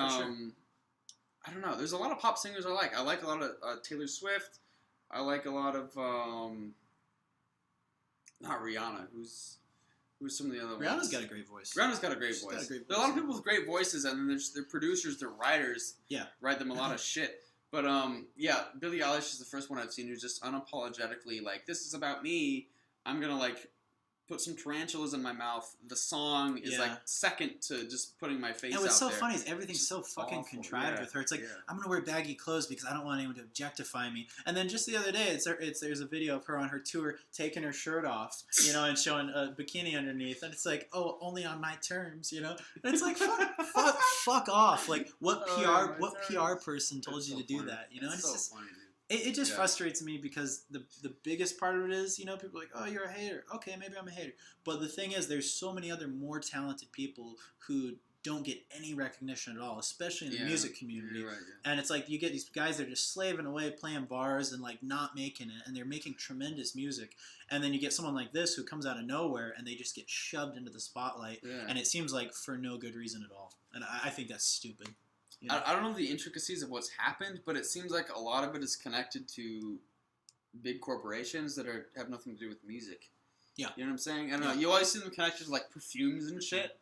I don't know. It seems like this weird network of like, Yeah, it's all marketing. we're gonna man. sell something. It- Yeah, it seems like exactly. it's Yeah, all about yeah. making money, and there's no good product. Yeah, yeah. Lana Del Rey, I don't like. I gotta say, Not a big fan. she's pretty bad. No offense. I know a lot of people like her. Yeah. No offense.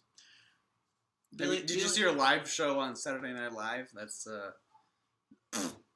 all I gotta say. Yeah, not a fan, man. Yeah. But if you guys want some good music, the Raconteurs, the Fratellis, Brendan Benson, all the new stuff Liam and Noel Gallagher Yeah. have been putting out from Oasis. Love those guys solo. There's a lot of good music out there, Yeah. man. There's a lot of good music. Like I could throw a stone at the university I'm going to right now for music, and I could find a better musician than like the most popular musician right now.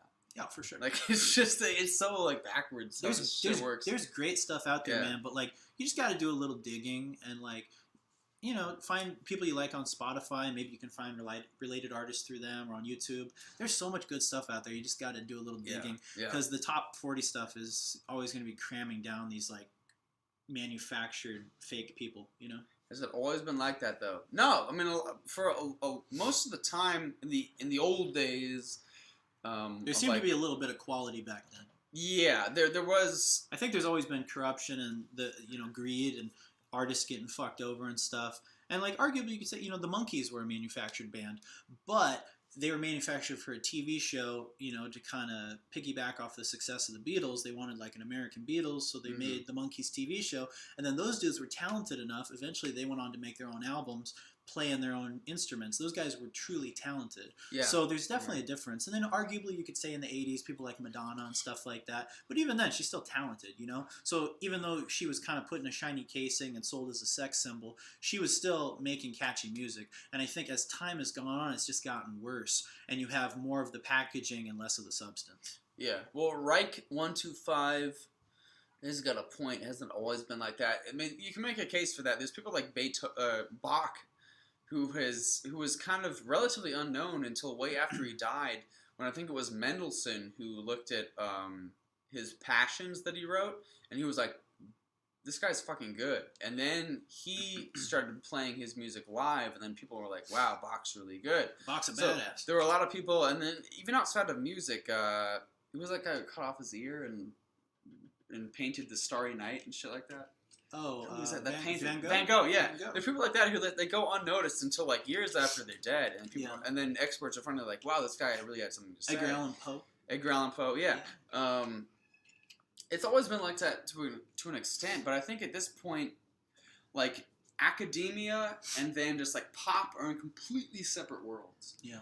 Like academia it's in its own little corner. It's like, this is good, but no one really gives a shit. Like, it's so sad being in school for music right now because it's in its own little corner. Yeah. And no one's really listening to the shit. And then on the completely opposite end, there's like Billie Eilish and people like that. So it's even more disjunct now. It's even more separated. I like Young TP's comment over here. It says, internet has knocked down the barriers of entry. I would argue that the music industry is a more open field now more than ever, for sure. Yeah, I think definitely I'll agree with you there because back in the day, like even like let's say 25 years ago, even 20 years ago, people couldn't put their stuff out there to the masses. It's like they would have to submit cassettes to record labels. They'd have to play a lot of live shows.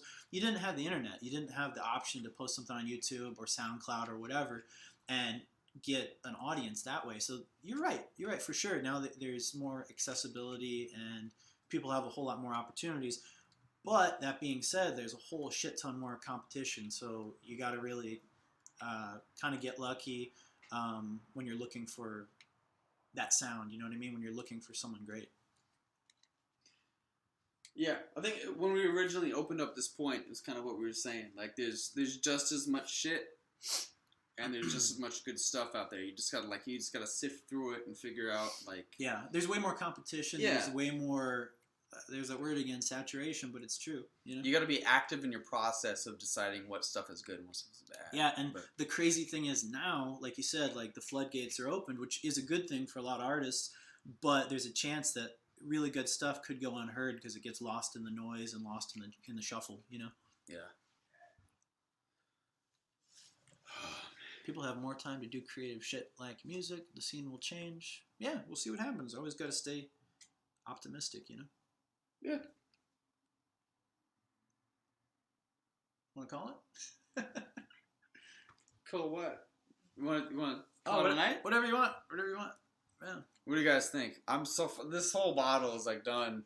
It's been done for a while. How long have we been doing this? We've been doing this for a minute. Hour and a half. What time is it? 9:41. Wow. I don't know how long it's been. I don't know. We've been doing this for a little bit. The boys talk. Stream has been on for 2 hours. Wow. Oh, okay, cool. Well, thanks for all the engaging comments, guys. It was fun. It was a good time.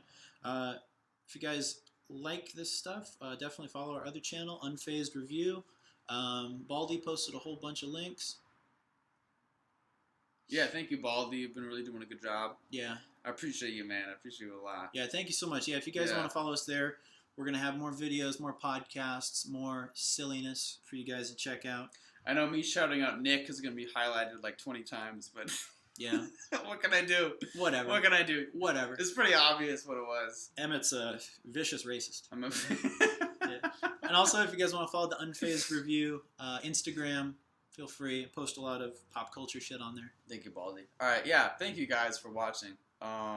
Vicious racist. Yes. Hashtag vicious racist. Hope you guys are doing good. Hashtag social distancing. Later, guys. Hashtag whatever. Be safe. Appreciate you. All right. Take it easy. Hasta la vista.